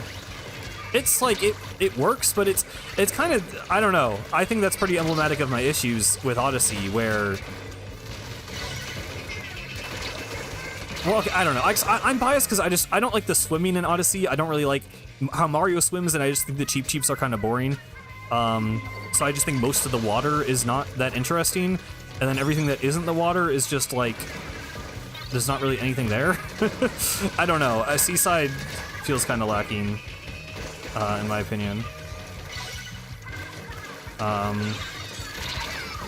the NSAP triplets and their Big Brother E-Leader. But yeah, I just like, I don't know. Also, okay, I will say with Odyssey, I really dislike the sub-areas. I don't, like, I want the platforming of the sub-areas to actually be baked into the levels themselves, and not just in these weird, like, you go through a door, and now you're playing 3D World. Like, that's what it feels like to me. Like, I don't like that. Because the thing that I love so much about Galaxy is that it like strings a bunch of those together. Like, Galaxy level design is basically like the Odyssey sub-areas, but you play like a few of them together, and they all have some consistent theming, and they have music, and it makes it feel like you're playing through it like a story. Like, what Mario Galaxy gets right is there's like a storytelling to the levels.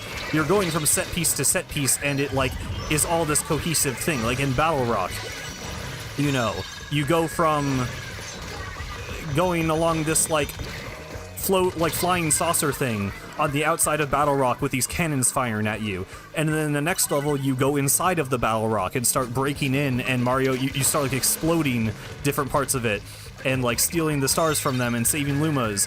And then in the final level you go to this, you know, you break into the Battle Rock more, explode more areas, and then you fight Top Maniac, who is like the leader of the Top Man tribe and supposedly the Battle Rock. So it's like there's a story there, and obviously Mario Sunshine does that really, really well too, where they're literally called episodes, and there's like progression with the dialogue from the NPCs, and like there's a story going on through the level.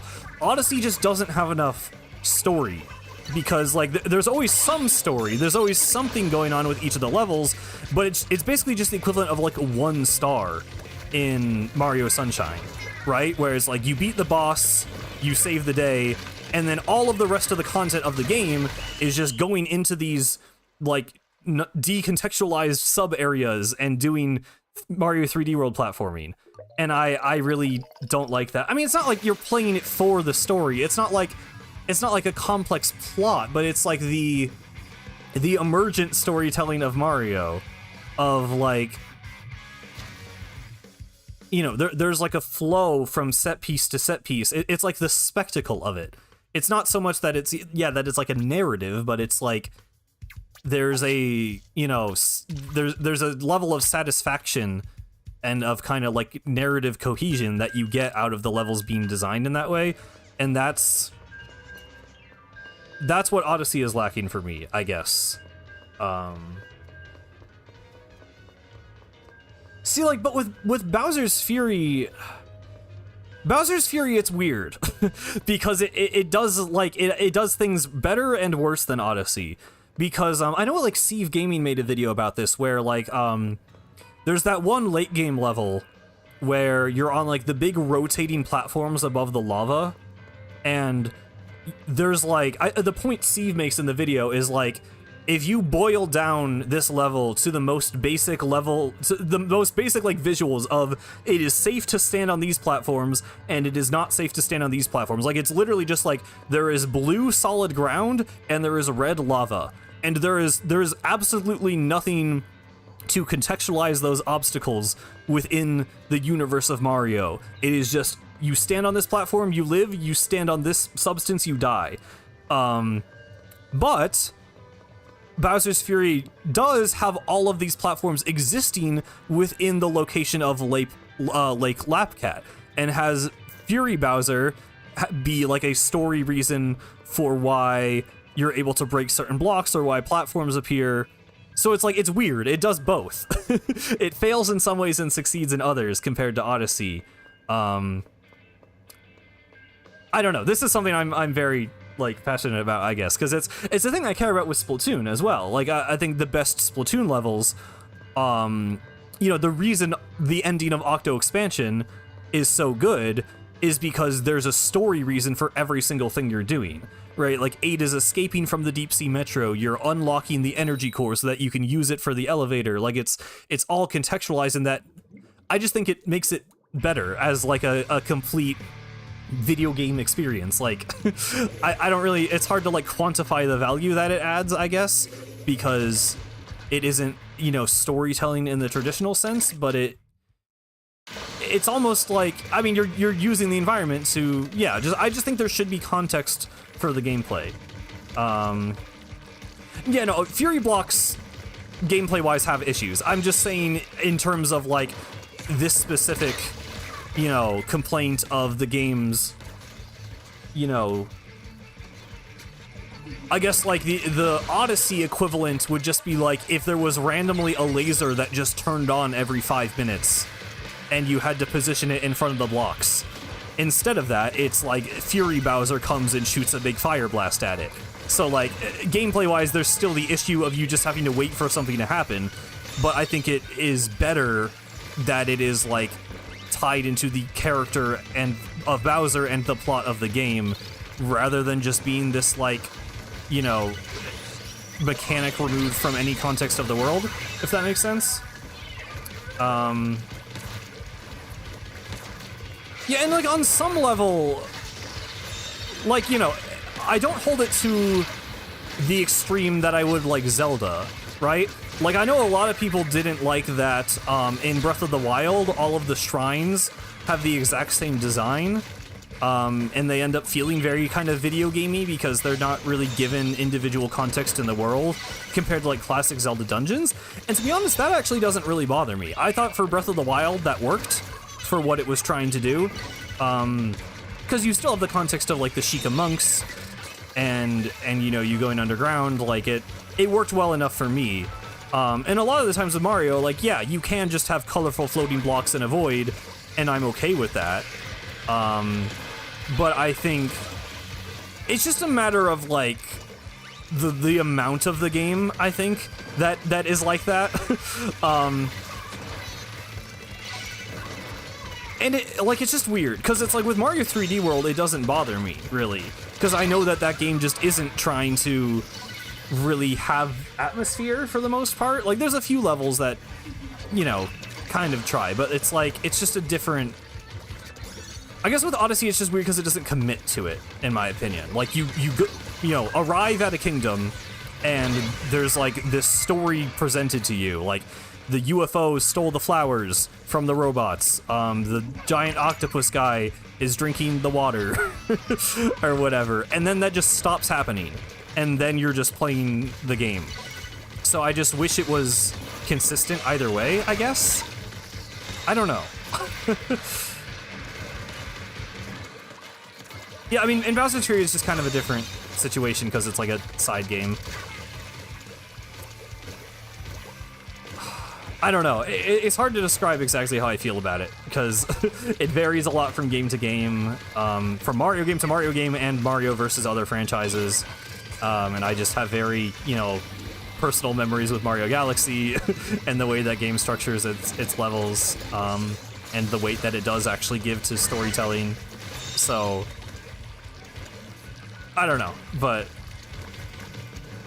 it's something I hope the new 3D Mario can strike a good balance of. I want sub areas gone. It's honestly, it's a really similar issue to what I have with Alterna.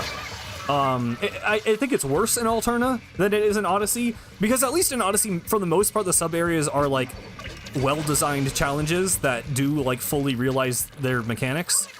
But in Alterna, a complaint I have with a lot of the levels, it's like, okay, this feels like half a level that isn't finished. And then later in the campaign, you play the second half of that level. They just took an entire level and split it into two and placed them randomly throughout the game.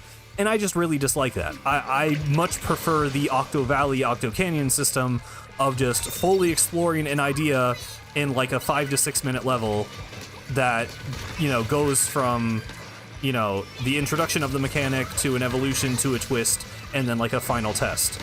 I think for the sake of difficulty, I think that works much better because then you have the player primed to understand this mechanic, so then you can evolve it in more complex ways, and kind of push the player more. Whereas I feel like a lot of Alterna levels just kind of half develop an idea and then half develop it again, rather than ever kind of fully realizing its potential. But then within Mario Odyssey, my issue is just, like, if you have two similar ideas, just put them in the same place. Like, I just want to keep playing, like, for the sake of, like, this kind of narrative satisfaction of feeling like, the idea, because it's like this, I forget what it's called. It's like a Japanese, like, philosophy of designing, like, 4-panel mangas. Like, it's this weird, it's this thing that's really, really fascinating to me. Because it's like, I just think it's an interesting, like, method of creation. But it's like, you start to realize that, like, stories and, like a good, at least in my opinion, a good level design is structured very similarly to a good story. Like, you have like the, exposition or the introduction, then you develop it, then there's a twist, and then there's some kind of climax. And I think, in a 4-panel manga strip, even if it's like a comedy thing, you establish something in the first panel, right? And then you like develop that story somehow. Then there's some kind of like twist on it, and then there's like a punchline, right? And then it's like with Mario levels, it's you introduce a mechanic, then you develop that mechanic or like add in an enemy or make it more complex, and then you put some kind of weird twist on it, and then you have like a final challenge. Like it's this thing that you see in stories and in comedy and in video games, and it's all like kind of the same like underlying thing that for some reason we as humans just find satisfying. And it's like, I don't know, I'm like trying to just learn more about this because it's something I find super, super interesting. I mean, I think it's something that I could apply to video creation too. Like, it's just because video creation is all about storytelling too. Like that's kind of a big thing with like marketing, even in the 21st century, is like humans like stories. We like vicariously experiencing things through other people. So you see it in advertisements, where you have this similar kind of structure, even like I would say like a Nintendo Direct presentation, almost like kind of has this sort of like 4-step structure to it. Obviously it gets, there's different ways to like interpret it, and it's more vague in some instances. It's a lot more applicable in others, but I genuinely just think this is like one of the most interesting things in the world. This kind of like 4-step, like 4-panel manga, 4-step level design, 4-stage storytelling.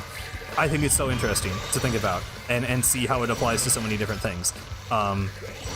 And for me, I'm not saying it's like the only correct way to do things, but for me, I'm finding that all of my favorite video games are designed in this way, and that it's personally the kind of structure that clicks for me the most in video games and in stories a lot of the time. So yeah, I mean, this is like an uber rant at this point, but I guess in a very complicated way, that is what I want to see in the next 3D Mario game.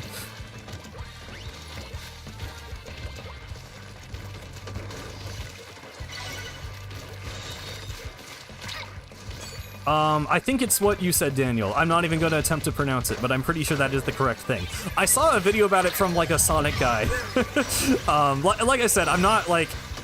I find this very interesting, and I'm trying to learn more about it. I'm not, like, the most well-versed. I mostly know it as 4-step level design, but I'm realizing that it's, like... It goes beyond that. But yeah.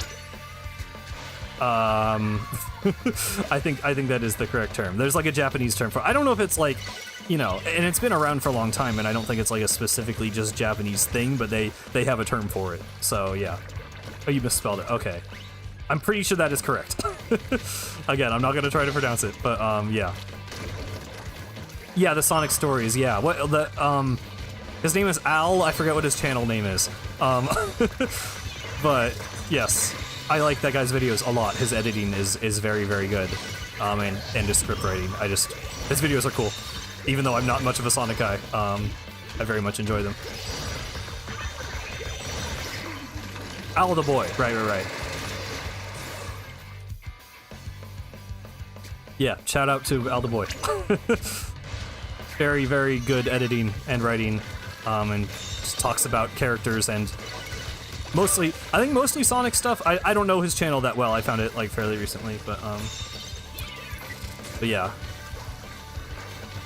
He was one of the judges for the Games Cage AMV contest. So I found his channel just like by chance, and then I watched like the Games Cage AMV contest from the previous year and didn't actually make the connection that it was the same guy. And then after the fact, I'm like, wait a minute. That makes a lot of sense. But yeah, so that's, I don't know, just another connection. But yeah, we love creation and YouTubers and stories.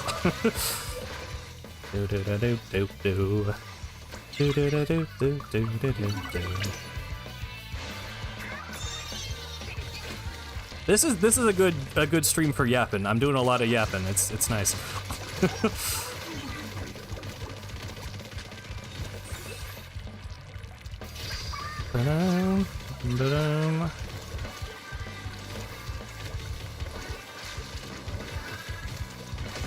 Oh. Oh my goodness. Okay, yeah, I should have backed off. I thought I could protect myself there. We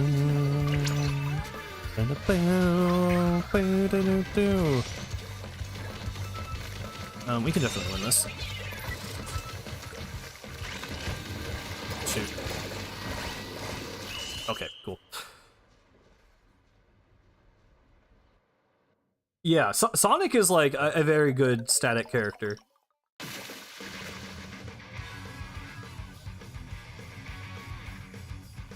I think static characters are underrated. I don't know.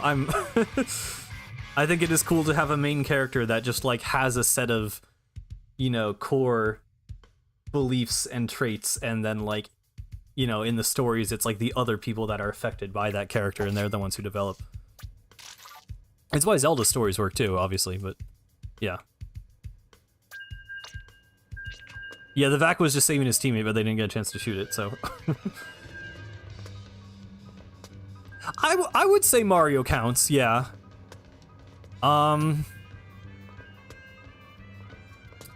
With Mario, it's like different though, because it's like, I don't know. I don't know how to say it without it sounding weird, but it's like, I feel like what makes Mario games like really immersive and interesting to me from like a story perspective is that it's almost like the player is the one who like develops, like especially if you grow up with Mario, it's like, it's why I don't know, like I really like the song Break Free from Mario Odyssey because it's like a love song between Peach and Mario, but it's also weirdly like a song about like a Mario and the player and just kind of like the connection you have with the game. Like, I don't know, it sounds weird to say it, but it's like, I genuinely think it's like, that's what Mario games are about for me, is it's like, Mario as a character is just about like allowing, he's like a like, you know, because he's like an everyman, so he's sort of like a self-insert, but he's like a self-insert that like, he's still like, I don't know, it's hard to exactly put into words, but it's like, you know, I know a lot of people talk about just like the joy of like Mario, and it's like, why playing Mario as like an adult is this kind of like, you know, you can like immerse yourself in this other character's kind of like joy and his like freedom in this world. I don't know, it's like, I don't know how to say it exactly, but Mario's like, it's very different than how it is with Sonic, but yeah, I don't know. Mario is definitely a special character in that way. Yeah, I mean, it's also, like, the RPGs is, like, the obvious thing. I mean, I don't know. For sure, in some of the RPGs, he's just a good static character. I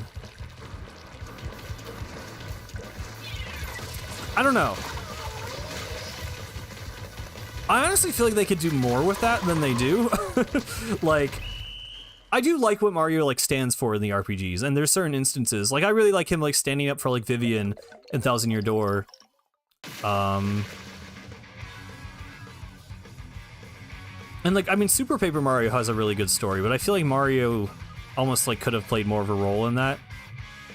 I don't know, weirdly it is kind of the 3D games where I really feel like it's like, I don't know.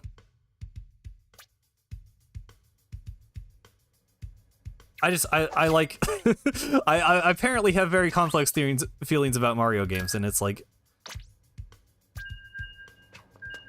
but yeah. I don't, like, Mario's just a whole different, like, type of character than, like, any other video game character to me. And, like, I'm just, it's definitely, like, part of it is just, like, nostalgia and, like, my own personal connection to the character, but it's, like, I don't know. I feel like it's kind of a similar thing with Link. Although, I don't know, it's a little different with Link for me, but, you know, like, the reason Link's name is Link is literally because, like, he links the player to the game. And is, like, I just feel like the way Nintendo thinks about self-inserts is different than, like, other characters and other stories, where it's, like, genuinely feels like it's just supposed to be, like, your influence on the world. But it's always, like, a positive force for good, I guess is kind of what makes those characters impactful. Is, like, you're able to influence the world, but rather than it being some kind of, like, RPG where you have, like, full control, or, you know, like, a more of, like, an immersive sim type of game, it's just, like, you're able to express yourself through, like, Mario's movement, but you're ultimately always, you know, because you are Mario, you are always, like, cheerful and just there to, like, help other people. So it's this weirdly kind of, like, comforting experience, I guess.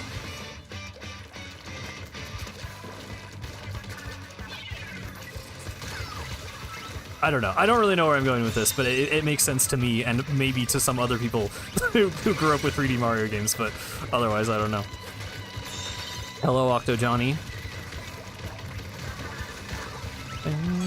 Oh my goodness.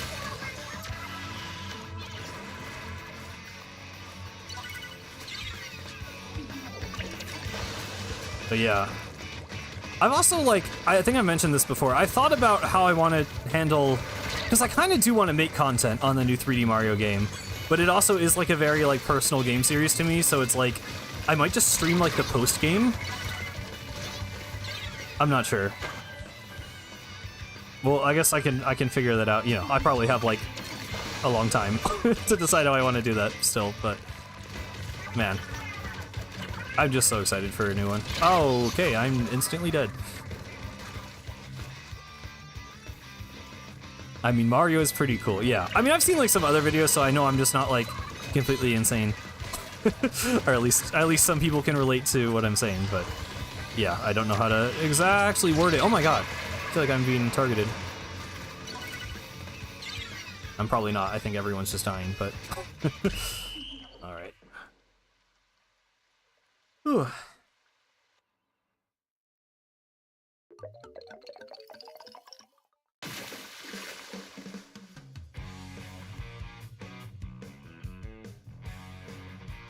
Byleth.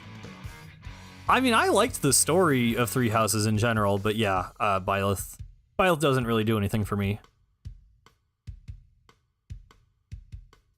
Yeah, Mario, the myth, the man, the legend, is that? I don't know. I know what you're referencing, but I forget what it's called. Yeah. Sonic is like, I don't know. I like Sonic. I didn't grow up with Sonic, so I'm like, I've been trying to get into Sonic recently, and I definitely like, I feel like I see the appeal of Sonic for sure, but I don't have that kind of like personal connection, and I feel like it's a similar but different kind of thing. Because Sonic is so much more of a character than Mario, in the sense that he just talks a lot and has a lot more personality and like I don't know. I don't think that's a bad thing with Mario. I dislike the notion that Mario like should have more character than he does, because I think the entire you know, there's a purpose to Mario's design that I think is well realized in him having just about as much character as he does. But yeah, Sonic is definitely like a different approach, and it's also very cool when done well. But it's something I'm not as familiar with.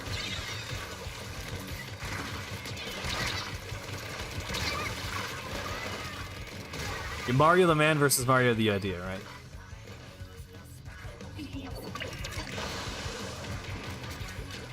Yeah.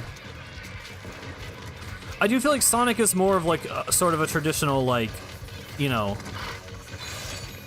he teaches the characters, like, other characters grow through interacting with Sonic, and, you know, you as the person playing the game also, you know, can like learn from that and the stories he goes through, but it's not as much of a connection with the player as it is with Mario.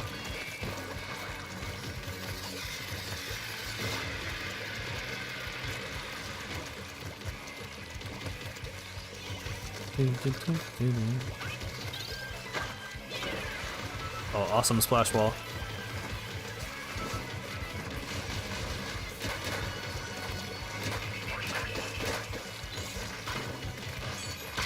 Okay. That was very close. I didn't even get that kill, but that's fine.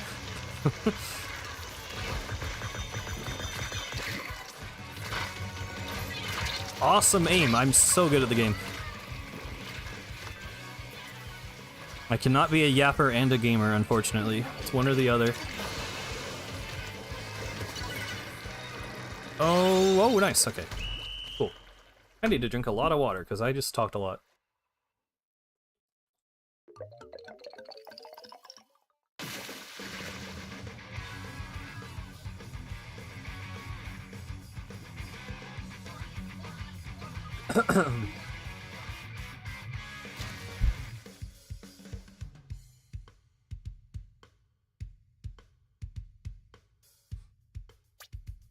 I mean, I think like it's wrong to say that Mario has no personality, but also the way his personality is used is like very intentional. If Mario like spoke in full sentences, like, I mean, you know, there's instances where they've been able to make that work, but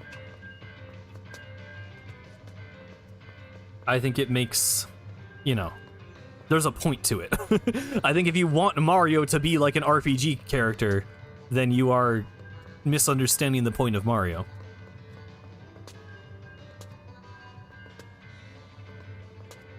I'm gonna fly for you today. I was thinking like the Mario movie, but yes, I guess that is also an example.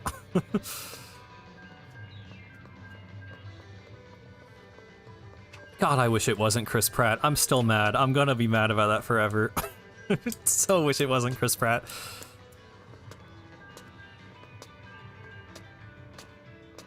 Yeah, I mean, I don't know too much about Dragon Ball, but I know enough to know that Sonic is very inspired by it. I don't really know how Dragon Ball stories work, though. I'm just not in that world at all. I just know he yells, and then his hair changes color, and then he kills people. Stomping Koopas.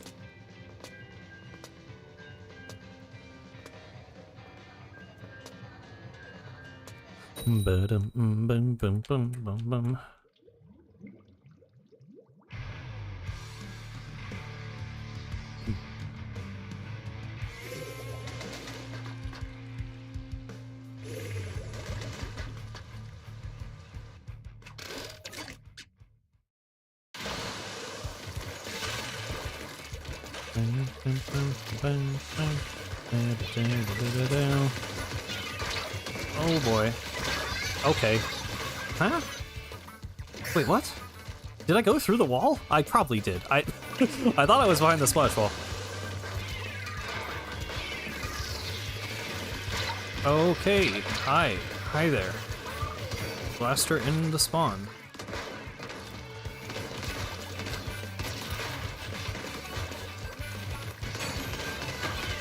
If the aim could be a little better. If only. I have to say, switching between Splatoon 1 and 3 more frequently nowadays, I do miss. I do miss good maps and low input latency. I saw a dude made like a whole like 12-minute video just talking about like why Splatoon 3 motion delay is really annoying, which is very valid. I mean, he's right. I do hope the Switch 2 fixes that. That would be very, very cool.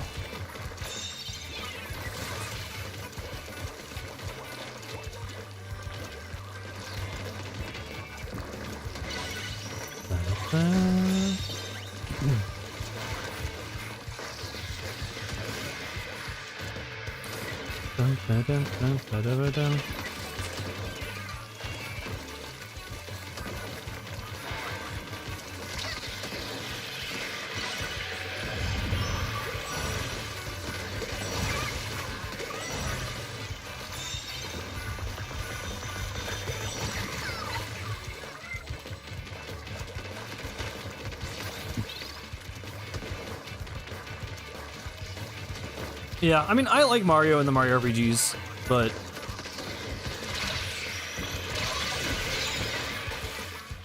I don't know. It's hard to say because like I still like that it's Mario, and I still feel like I have that like emotional connection with the character. But I feel like for me, the 3D games and being able to have like the expressive movement is kind of like more what Mario means to me. So I guess my favorite is always just going to be like Galaxy, Odyssey Mario. I don't know, it doesn't really, it all kind of feels the same to me as terms of the 3D platformers. I know some people are like Mario 64, Mario has like different vibes because he looks like this weird little gremlin creature, and I partially agree. I feel like Sunshine Onwards, he's pretty much just the same guy though.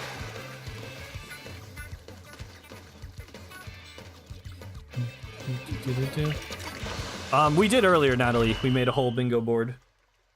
I tweeted it out. Let me see if I can put up the image. There it is. This is what we came up with earlier.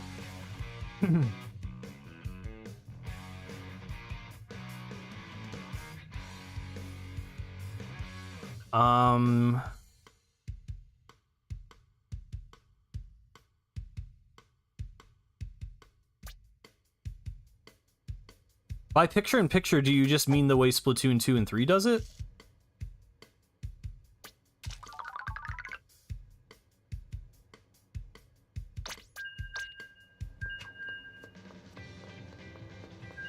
Well, it's just, I'm not sure exactly what causes it. It's just something about the Switch hardware. It doesn't really have to do with the map. It's just the controller and the console.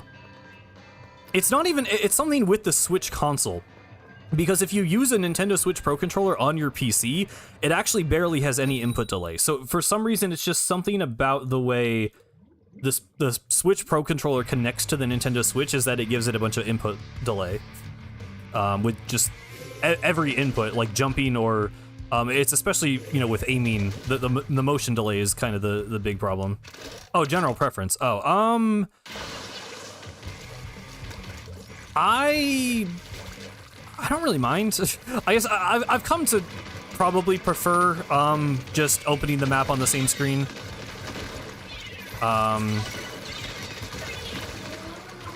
It's weirdly for me as a spectator, I kind of like it on the Wii U, which doesn't... it's a weird thing because it's like technically you're getting less information as a spectator because you can't see where the person is super jumping until they've done the super jump, but I think it looks cooler to just see the squid just super jump without the map opening. It's just a purely like aesthetic thing. I think it looks better to just see the squid jump without the map popping up, but in terms of like actual gameplay convenience, yeah, I'm fine with just pressing X to open the map. Also, yeah, I feel like I feel like I checked the map more in Splatoon 2 and 3 because of that. It is more convenient.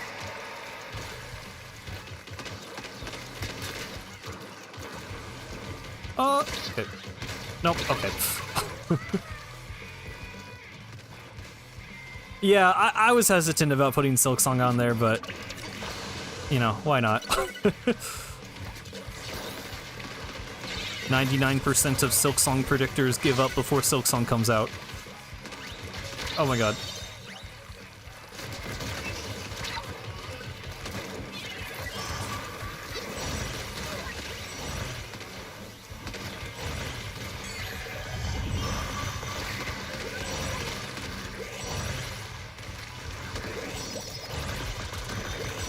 Okay, if that was an inkable platform, I think I would have hit that guy, but I think it slowed me down.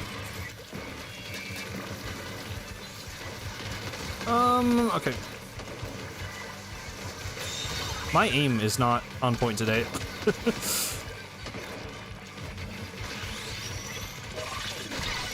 I think it could come out this year. I'm honestly pretty doubtful about it being in this Direct.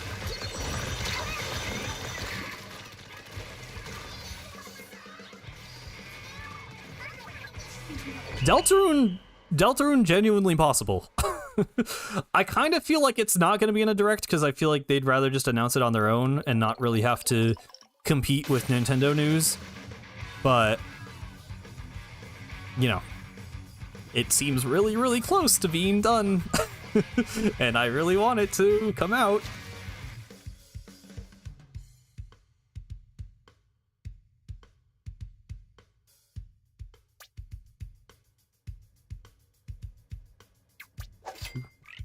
Do.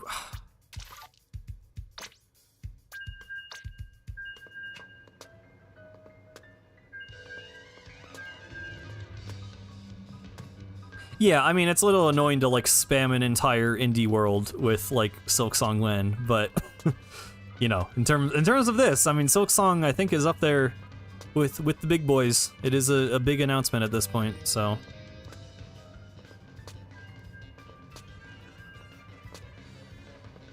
Also, speaking of, well, I don't know what this is speaking of, but apparently the Tomodachi Life announcement on Twitter is like Nintendo's most liked tweet ever. Like even more than like the Switch 2 Direct and like way more than like Smash Ultimate Direct or the Smash Ultimate announcement or whatever. Like it's insane how popular that announcement was. Like, I don't know. I know people wanted that game, but that's kind of... I think it's way more than 100K. 100K is not even insane numbers for Nintendo, but yeah. I don't know. I guess I definitely am one of the people who, like, I don't exactly understand the hype with that game. I respect it. I think it's funny. I like weird me interactions, but, like, I didn't think it was that big of a deal. But, you know, happy for those people. Maybe I'll check it out. I don't know.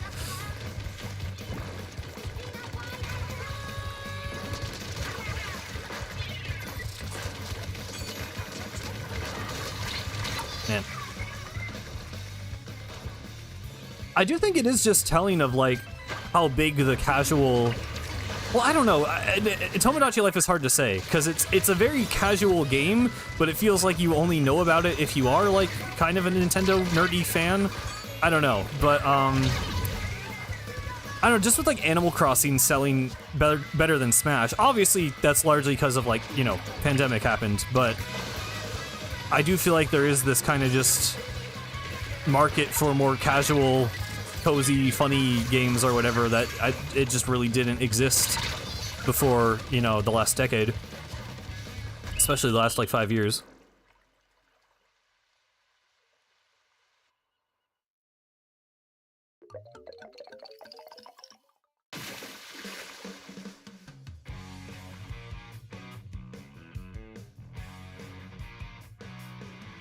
Yeah. Honestly, the indie game I'm currently very excited for is called Constance. Forget if I've brought it up on stream before. I think I have. But it literally says, like, it's inspired by, like, Hollow Knight, Celeste, and Splatoon, which are, like, 3 of my favorite games ever, and it's just, like, cool. I think it's a Metroidvania. It at least has cool 2D movement, and it looks neat. So I'm very excited for that.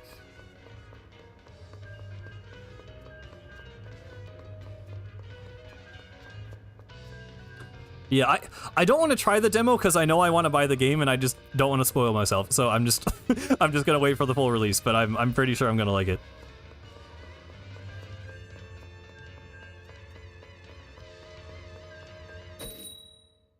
Maybe I'll try the demo at some point, but yeah. Also, yeah, Rhythm Heaven.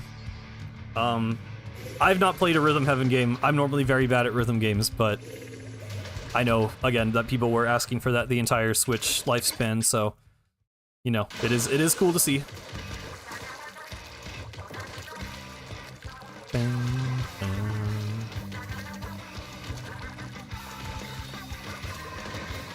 You know, the Switch was really, I mean, the Switch's library is so insane, like, you know, as we are getting to the point of it essentially being over and moving on to the Switch 2, like,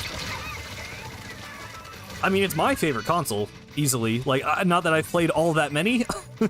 You know, I didn't grow up with, like, any of the super classic stuff or whatever. I've mostly played Wii, Wii U, Switch, PC. I had an Xbox 360. And I really have not ever had anything PlayStation. I've barely touched PlayStation. So maybe if I did, that would, you know, be some strong competition. But for me, the Switch is just... It's the most games I've ever owned on a console. You know, all my favorite games are on it, pretty much. You know, or at least have sequels. With 3D All-Stars, I have Mario Galaxy, I have Splatoon 2 and 3. You know, obviously Octo Expansion is, like, one of my favorite gaming experiences of all time. Mario Odyssey, like...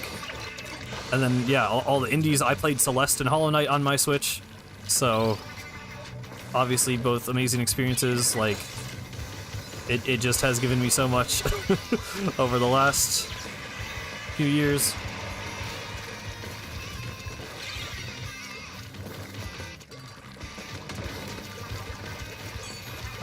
Yeah, I don't know. It's really, it is so exciting to be entering a new console era.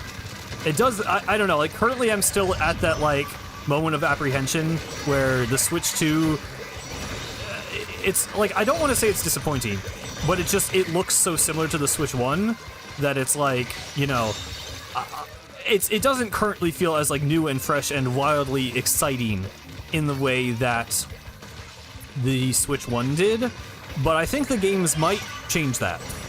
And I think this presentation on Wednesday, I just think it's gonna be a very big deal. I think it is going to to really, really, you know, it's just gonna give me something to look forward to, and then it's eventually gonna give me a bunch of hopefully amazing experiences later down the line. So I'm so ready. I'm so excited.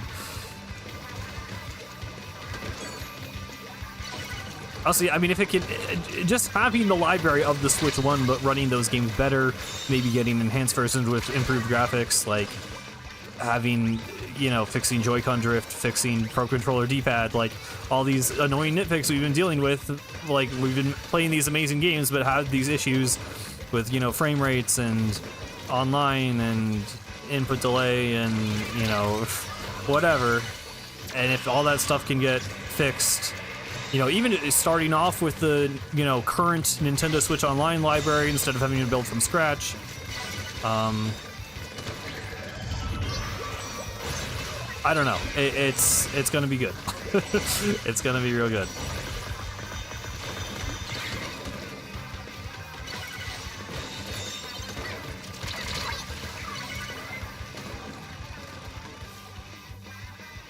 What is the song playing?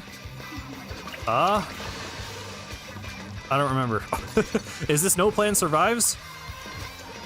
It's something by Riot Act. It's either No Plan Survives or the other one. Shifting Stars. Okay, it's that one. I still cannot tell them apart. I think we talked about this last time I played Splatoon 3 for some reason. But yeah. Things will be less expensive? Yeah, that's probably the opposite of what's going to happen, unfortunately.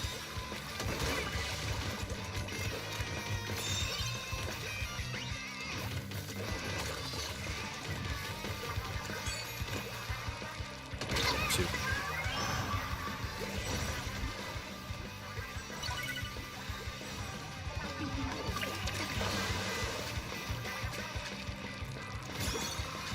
I hope, we don't start getting into the territory of every AAA being $70. I know Tears of the Kingdom was, and that was, you know, a red flag, but, you know, they've since sold games for $60 after that. I don't know how sustainable it is with, you know, US inflation and everything going on, but that would be, you know, unfortunate.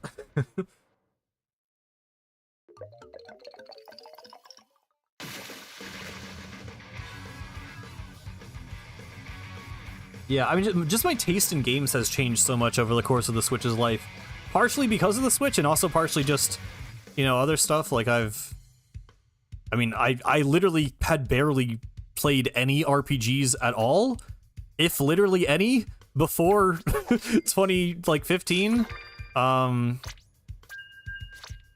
then, you know, now I've played a bunch of Mario RPGs, I've played like Undertale and stuff, but I've also, I started Chrono Trigger, I played Amori, I still want to get more into that stuff, because that's still not exactly my genre, but I know there's lots of classics.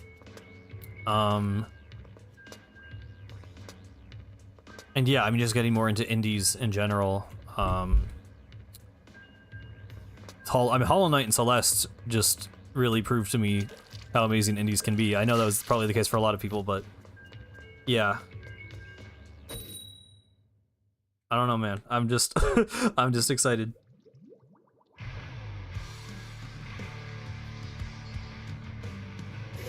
The angry gamers should keep it that way, yeah.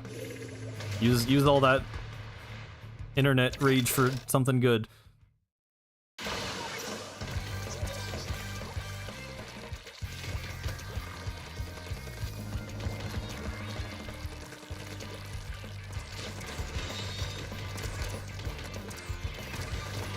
The gateway drugs for indie games, yeah, pretty much.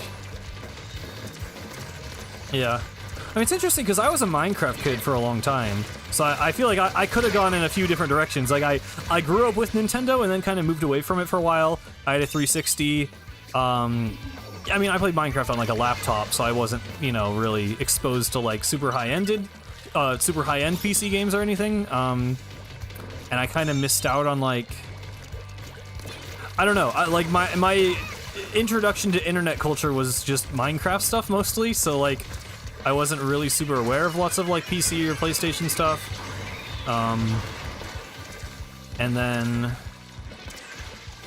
I mean, it was largely Splatoon that pulled me back into Nintendo. Like, I got a Wii U with 3D World and everything, but I was really still playing Minecraft, and then it was Breath of the Wild, especially. Like, I had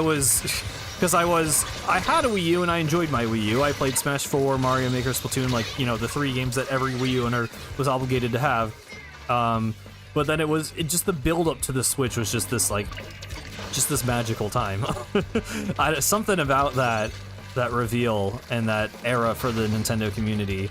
Like, I was just so happy to be a part of that crowd, you know, waiting for it, I guess. And I mean, just ever since, I've just been on their hype train, like, you know. Nintendo is a corporation, they're not my friend, yada yada, but what they've been doing has been working on me for, you know, 7-8 years now. So as long as it's working out for the both of us, I don't see a reason to stop.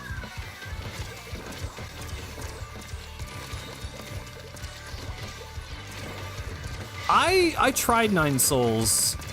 I don't know. I was a little put off by how hard it was, I guess.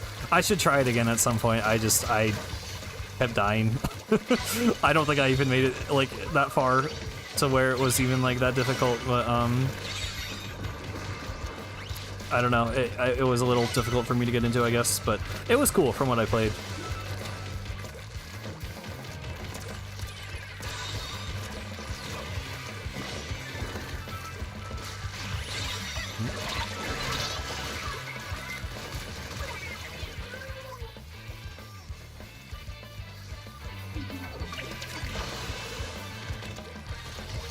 Fire Emblem was your gateway into weeb shit, yeah.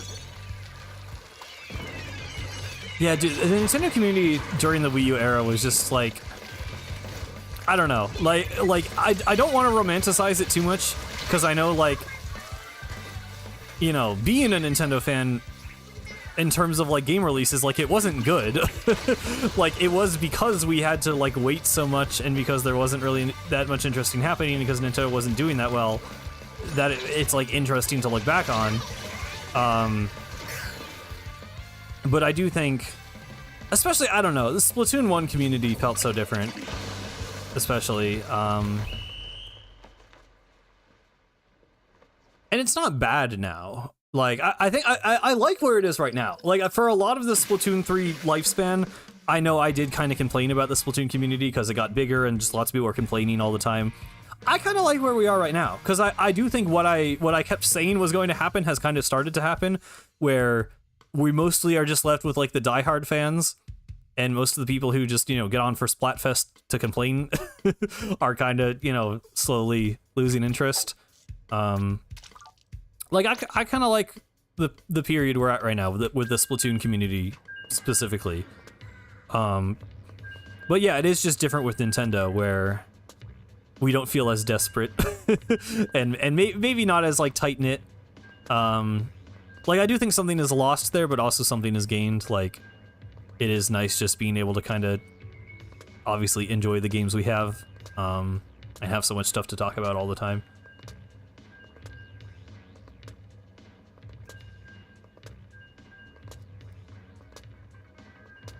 Yeah, I mean, I don't think the hardware was terrible. I actually still like the Wii U gamepad. Like, I don't like it for every game. Like, I definitely prefer the Pro Controller, but, like, Wii U could run games, like, you know, pretty well. Like, Switch, honestly, I feel like has had more issues with, like, frame rates and stuff.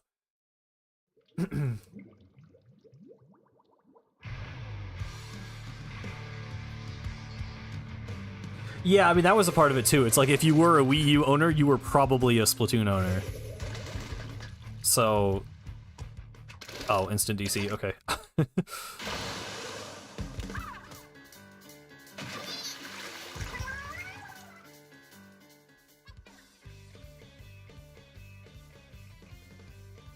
I just don't even, I don't think it was a bad, like, it was bad in the sense that third parties had no idea what to do with it, and in some games it probably felt kind of forced, but I just think a lot of uses for it were kind of cool. I don't know. I liked the, like the touchscreen blocks in 3D World. I liked it in Captain Toad. I liked it for Splatoon. It was fantastic for Mario Maker. Didn't really matter for Smash, but it didn't really cause a problem. I don't know. I don't remember the Wii U gamepad in a bad light. I don't know. Yeah, Nintendo Land. It's great for Twilight Princess and Wind Waker HD. I actually genuinely really like having the menu on the gamepad for those games. And I played those after the fact. I played each of those games like 2 years ago, like well into Switch era. I actually really liked the gamepad for those menus. So, yeah. I can see it making development more difficult and being annoying. Like, ultimately, I think it's good that we don't have it anymore, but I guess I personally don't remember it as, like, being a bad, idea, or a bad, I at least played multiple games where I enjoyed having it, so, I don't know. It's probably fair for the general populace to not have liked it, but I will defend it a bit.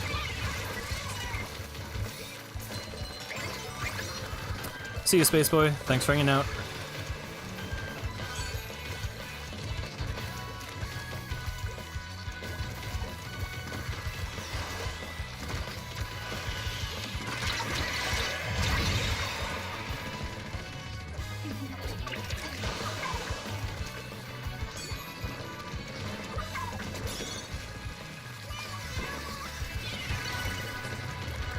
Okay, I thought that would bounce off. I just want me to put a wall up there.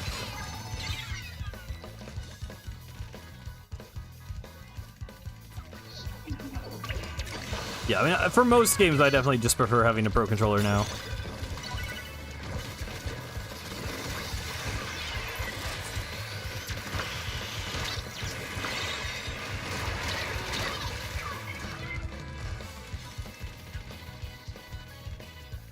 Ba-da-ba-dum-ba-da-bum-bum.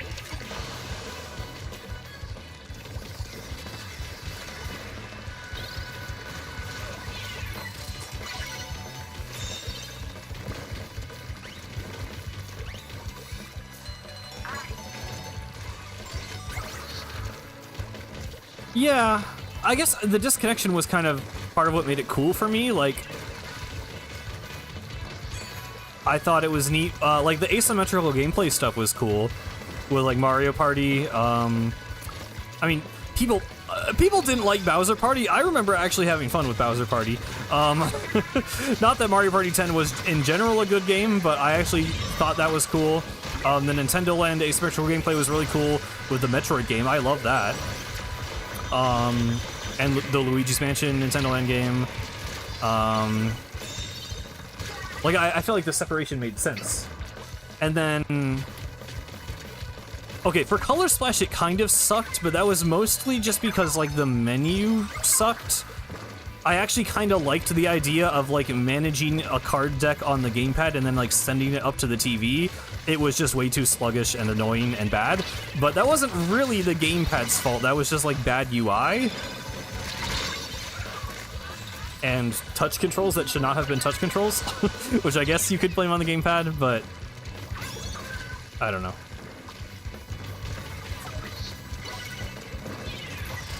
Yeah, Bowser Party was very unbalanced. I don't know. I played it once like 12 years ago, so my opinion on it might be different today, but I like asymmetrical gameplay, like, as a general concept.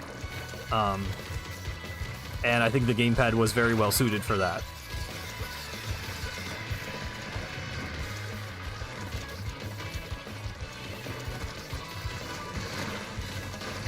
Yeah, I never played Star Fox Zero, but the only thing I ever heard about that game is that the controls were terrible. So, yeah, that's probably not not a good use of gamepad.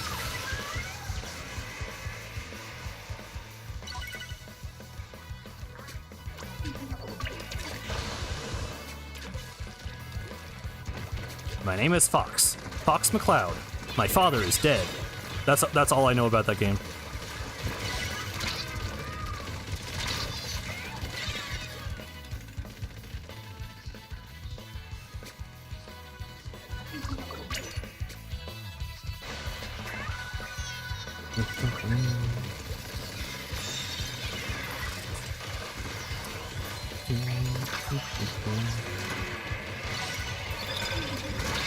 Oh, ah! I got comboed.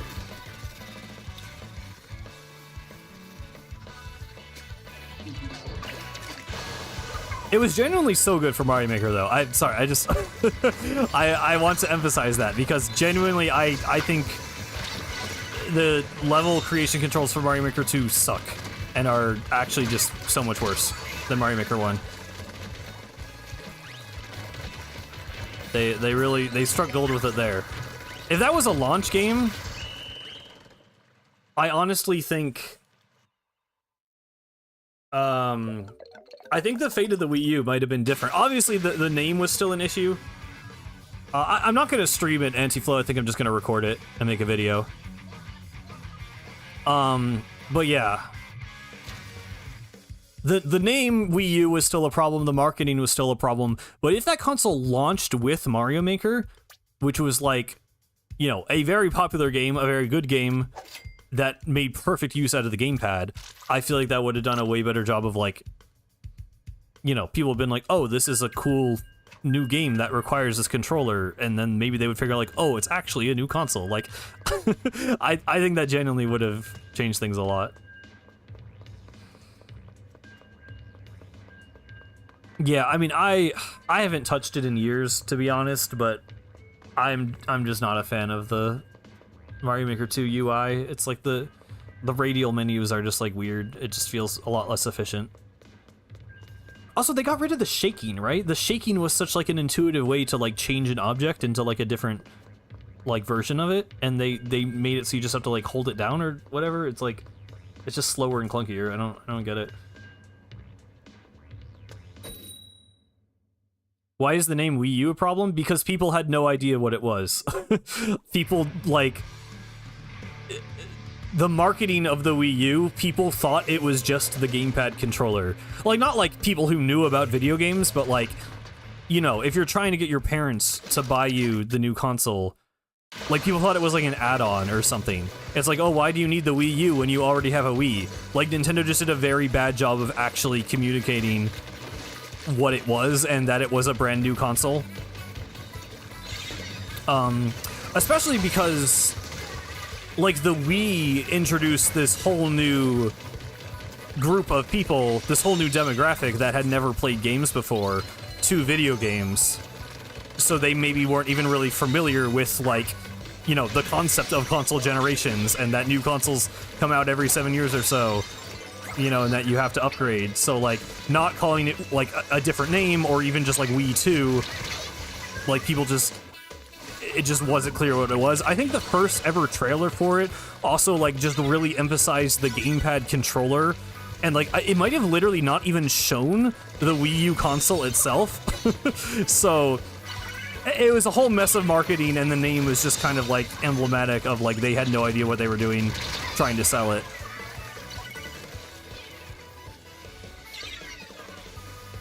You got the console on complete accident? That's funny. I'm pretty sure my parents knew, because I specifically remember my dad asking me, like, do you want a 360 or a Wii U? So, like, I guess he was in on it well enough, which is a little... I don't know. I feel like he probably just knew for, like, business reasons. My dad's, like, an accountant. Like, he's not a video game player at all. But sometimes he surprises me with his knowledge of the industry, so I feel like he just knows from, like, a, you know, a business perspective, maybe. Just like, oh, Nintendo came out with a big new thing. I don't know.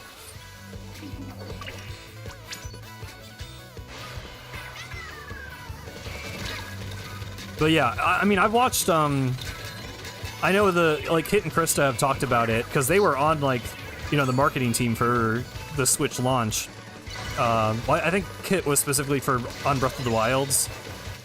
They didn't like make the video, the like first look at Nintendo Switch, but I know they I think they made a video about it and like kind of the thoughts inside Nintendo when that video was coming out, and they like, you know, it was all about like we have to like very, very clearly communicate to consumers what this is and what it does because they did not want another Wii U situation, which is like, you know, I mean, that trailer is still so good.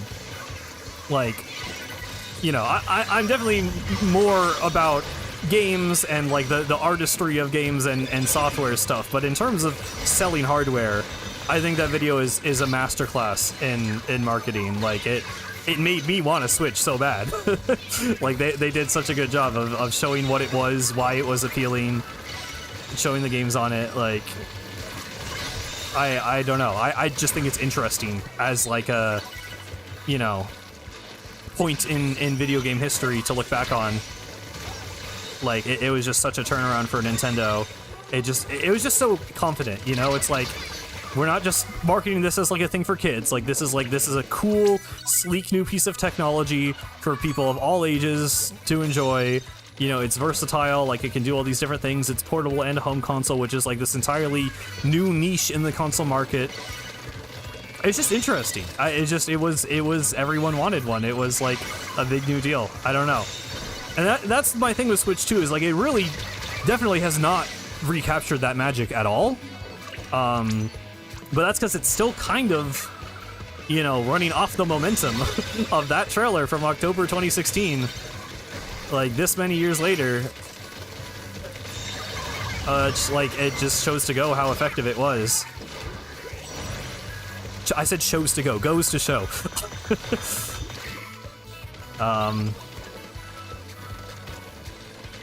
But yeah, I don't know. Like, I don't know when the next big moment like that will be for Nintendo, because I don't think it is Switch 2. Switch 2 is a big deal, but it's not as big a deal as Switch 1, at least from what we know so far.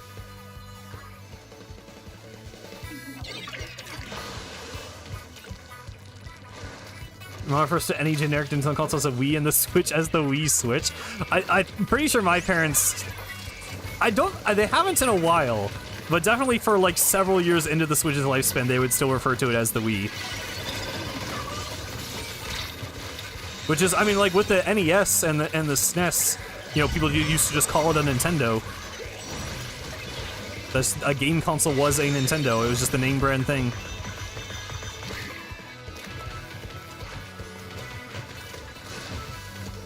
How will they market Switch 2? I mean, I think that's why they called it Switch 2. Like, I think the logo is pretty hideous, to be honest. I really don't like the Switch 2 logo, but you can tell, right? Like, here, I have it right here. They wanted people to know. This is Switch 2. It is the sequel console. It is a new thing. It is not just an add-on. It is not a new controller. It is Switch 2. And you know, I think, yeah, it's lame, but it's effective. Like, they did what they had to do. They need people to know that this is the next thing. So, I mean, you know, definitely calling it Switch 2 and not Switch U or whatever, I do think was the right move. And I think it's just, you know, the games. It's software, it sells their hardware, so... It's just going to be a case of having a lot of good games. They got to keep up the momentum that the Switch started. And really hasn't died down. I mean, sure, it has a little bit. Like, that first year was insane. 2017, 18, 19 were insane years for Nintendo releases. I mean, so many incredible games came out. 2020 was definitely slower. I mean, you start with Animal Crossing, so that's not slow. You still had, like, Origami King that year. I'm sure plenty of other things, but... You know, they've had big releases every year, but that first year, especially, first 2-3 years, they got to do that again. And that's why it is exciting, because you know they have to do that again if they want it to work out for them, but yeah.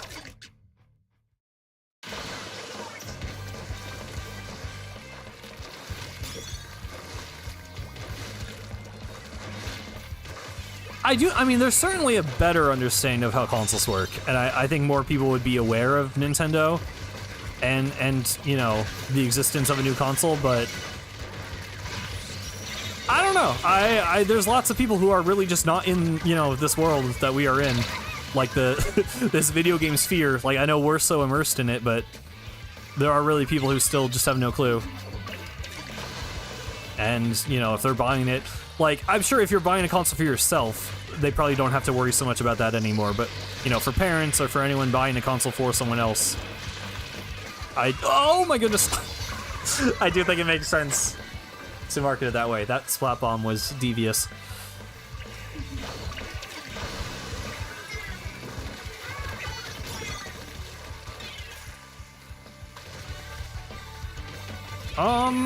Okay, that was risky. It's still risky, and it did not pay off. I thought I was gonna land that second shot before I finished the sentence.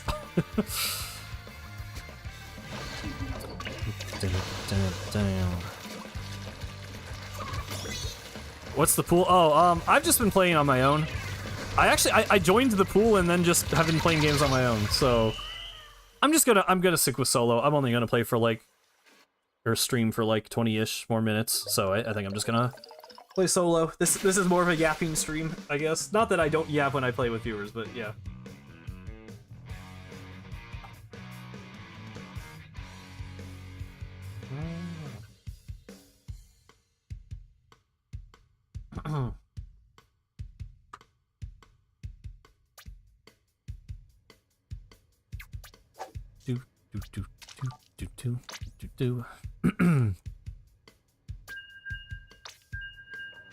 I'm so ready, dude.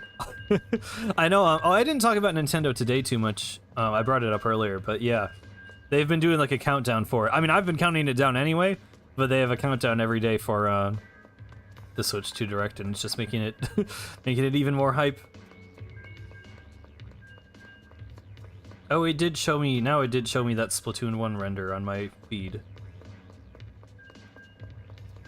Interesting. Bum bum bum bum bum bum bum bum bum.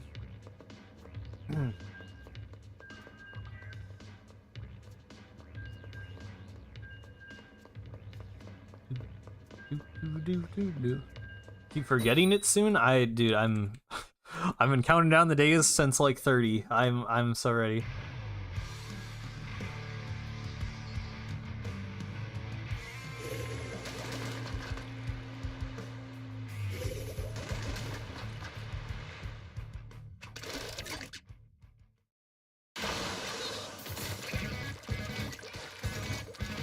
Thank you, Stopa, not sure how to say your name, but, sad that there's no more left. I mean, I'm gonna make more, eventually. I'm still working on stuff. But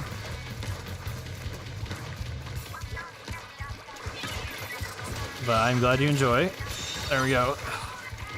The next thing, the next big thing I'm working on is, I'm like ranking all of the levels in the Splatoon series, so it's not really a lore thing, but I definitely want to get some more lore stuff after that. Oh my god. I still have lots of stuff to talk about before like Splatoon 4 or whatever.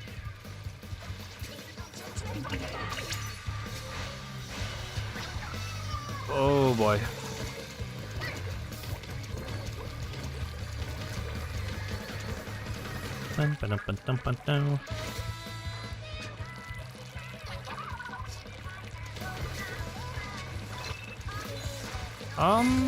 Nice.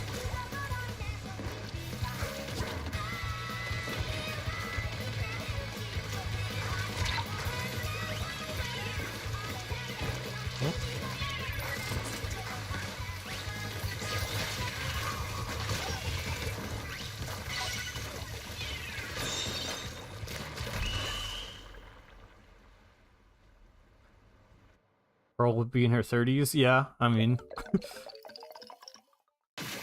So will, I mean, isn't Shiver like 25? I always forget Deep Cut's ages, but they're like older than the other idols by default. Or like, to start with, I guess.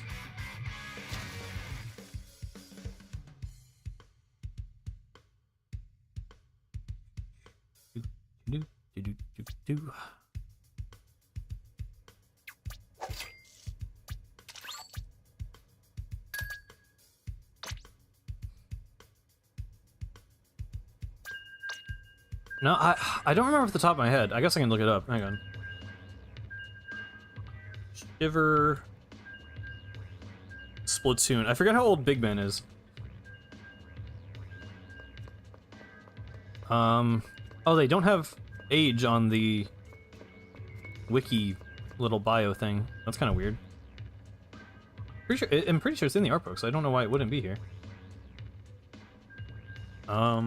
Years. Oh, there we go.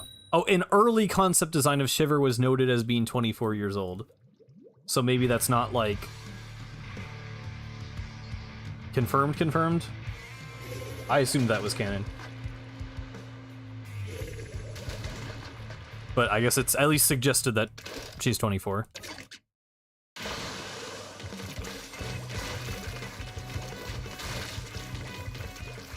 I mean, they feel older to me. I don't know, I feel like that makes sense.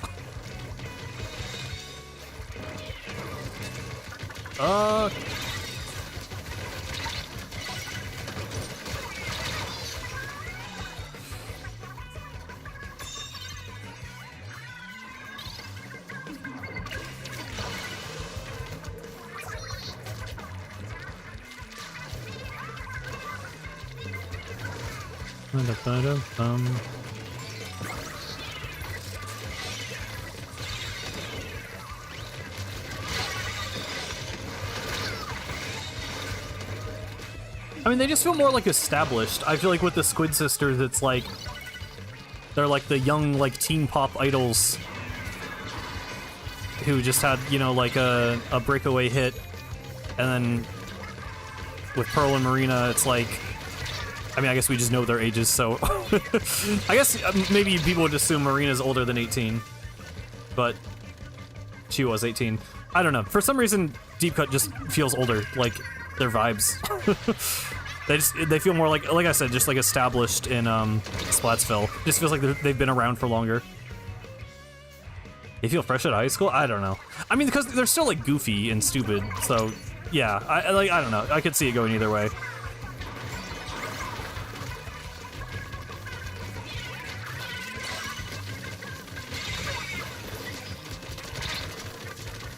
Please? Okay. Dude. Cool. Why did that was a weird very generous crack in the box there.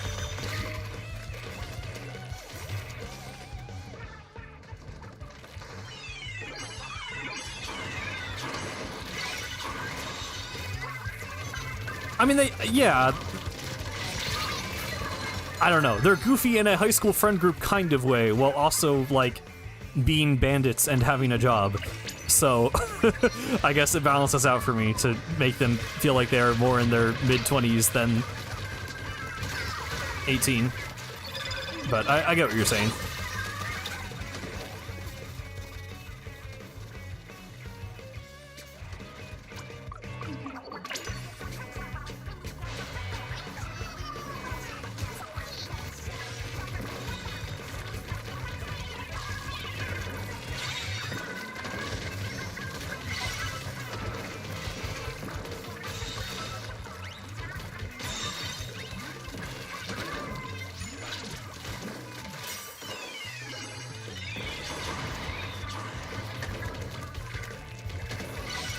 Yeah, I mean, on some level, it's a, you know, Nintendo video game, and the characters are going to be silly and not act like real-life adults.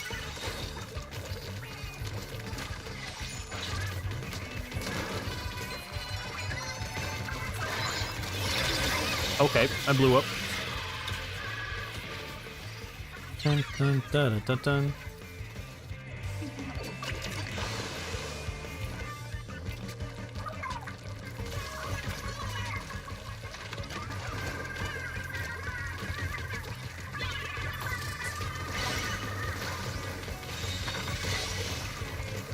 I feel like energy coming directly out of an animal would not be considered clean energy. But, yeah.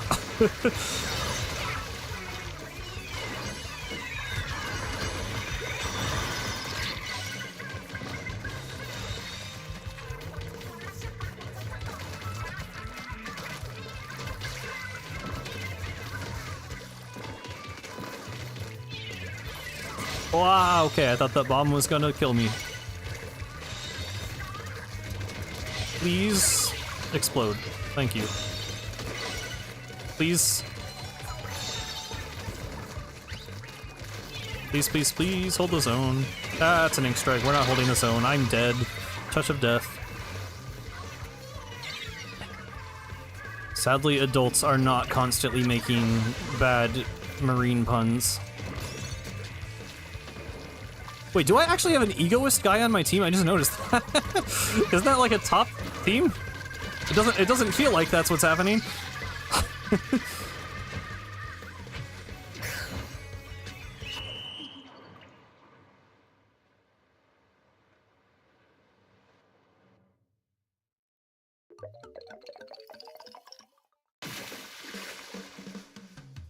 I mean, the Zapfish doesn't provide all of the energy anyway. There's still the power eggs, so that would also not be clean energy, considering it's sort of like an oil analogy, I feel like, if anything.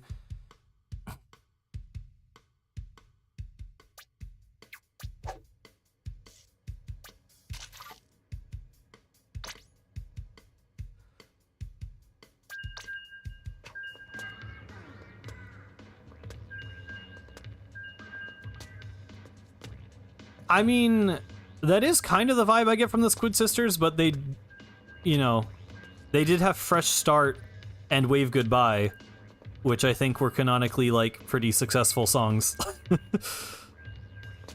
I mean, in the live concerts, they basically are what you're describing, though, where they just show up to be like, hey, we're also here. We have our 3 songs that everyone knows.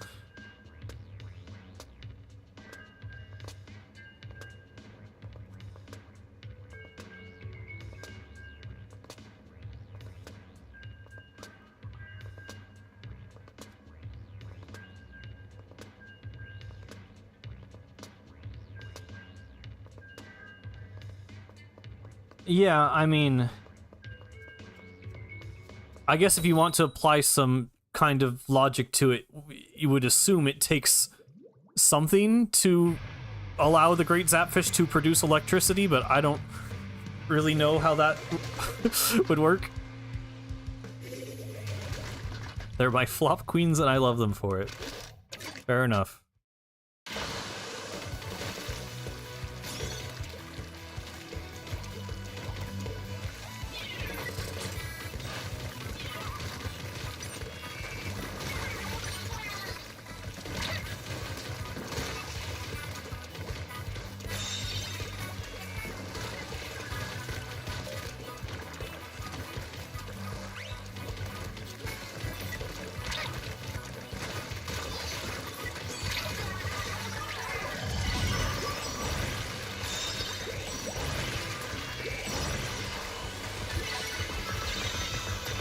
That did not work. Why did that wall just got annihilated?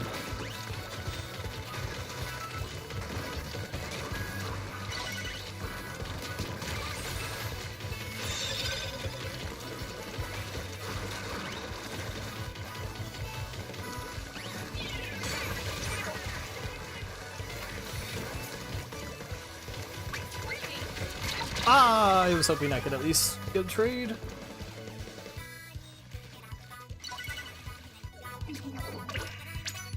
I mean, I think we know that the power eggs get refined somehow.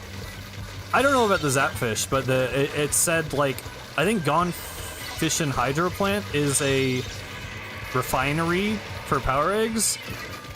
So that would suggest there is some kind of waste being produced, I think.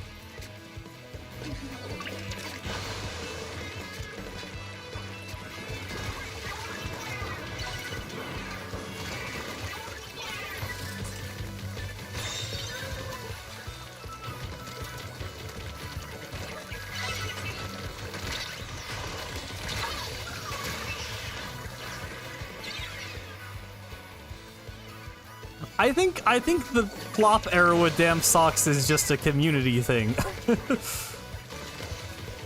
I mean, I don't know. I guess if you're trying to think in-universe, switching up their style and genre so dramatically probably would turn off a lot of fans. in the same way it did in real life. But I don't know if I'd call it a full-on flop air. I've had some awesome splash walls today, by the way. That was excellently placed. Oh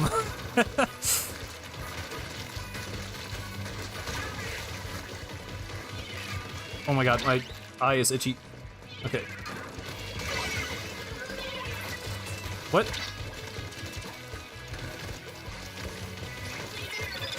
There we go.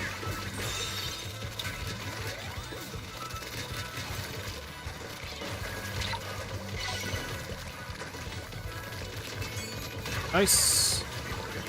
Okay.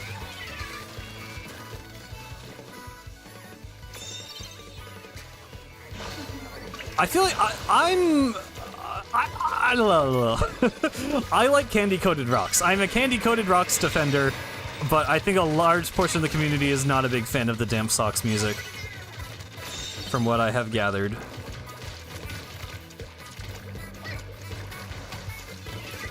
Ah! Okay.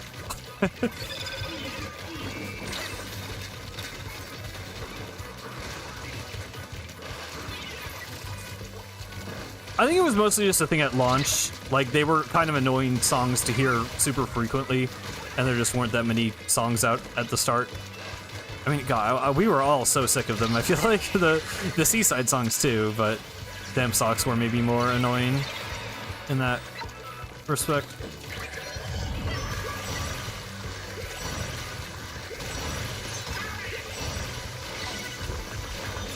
Cool.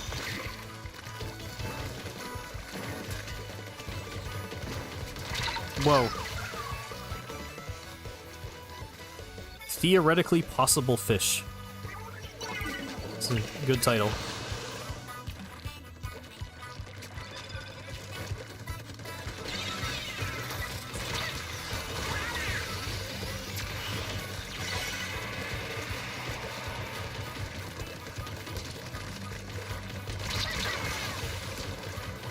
Nice.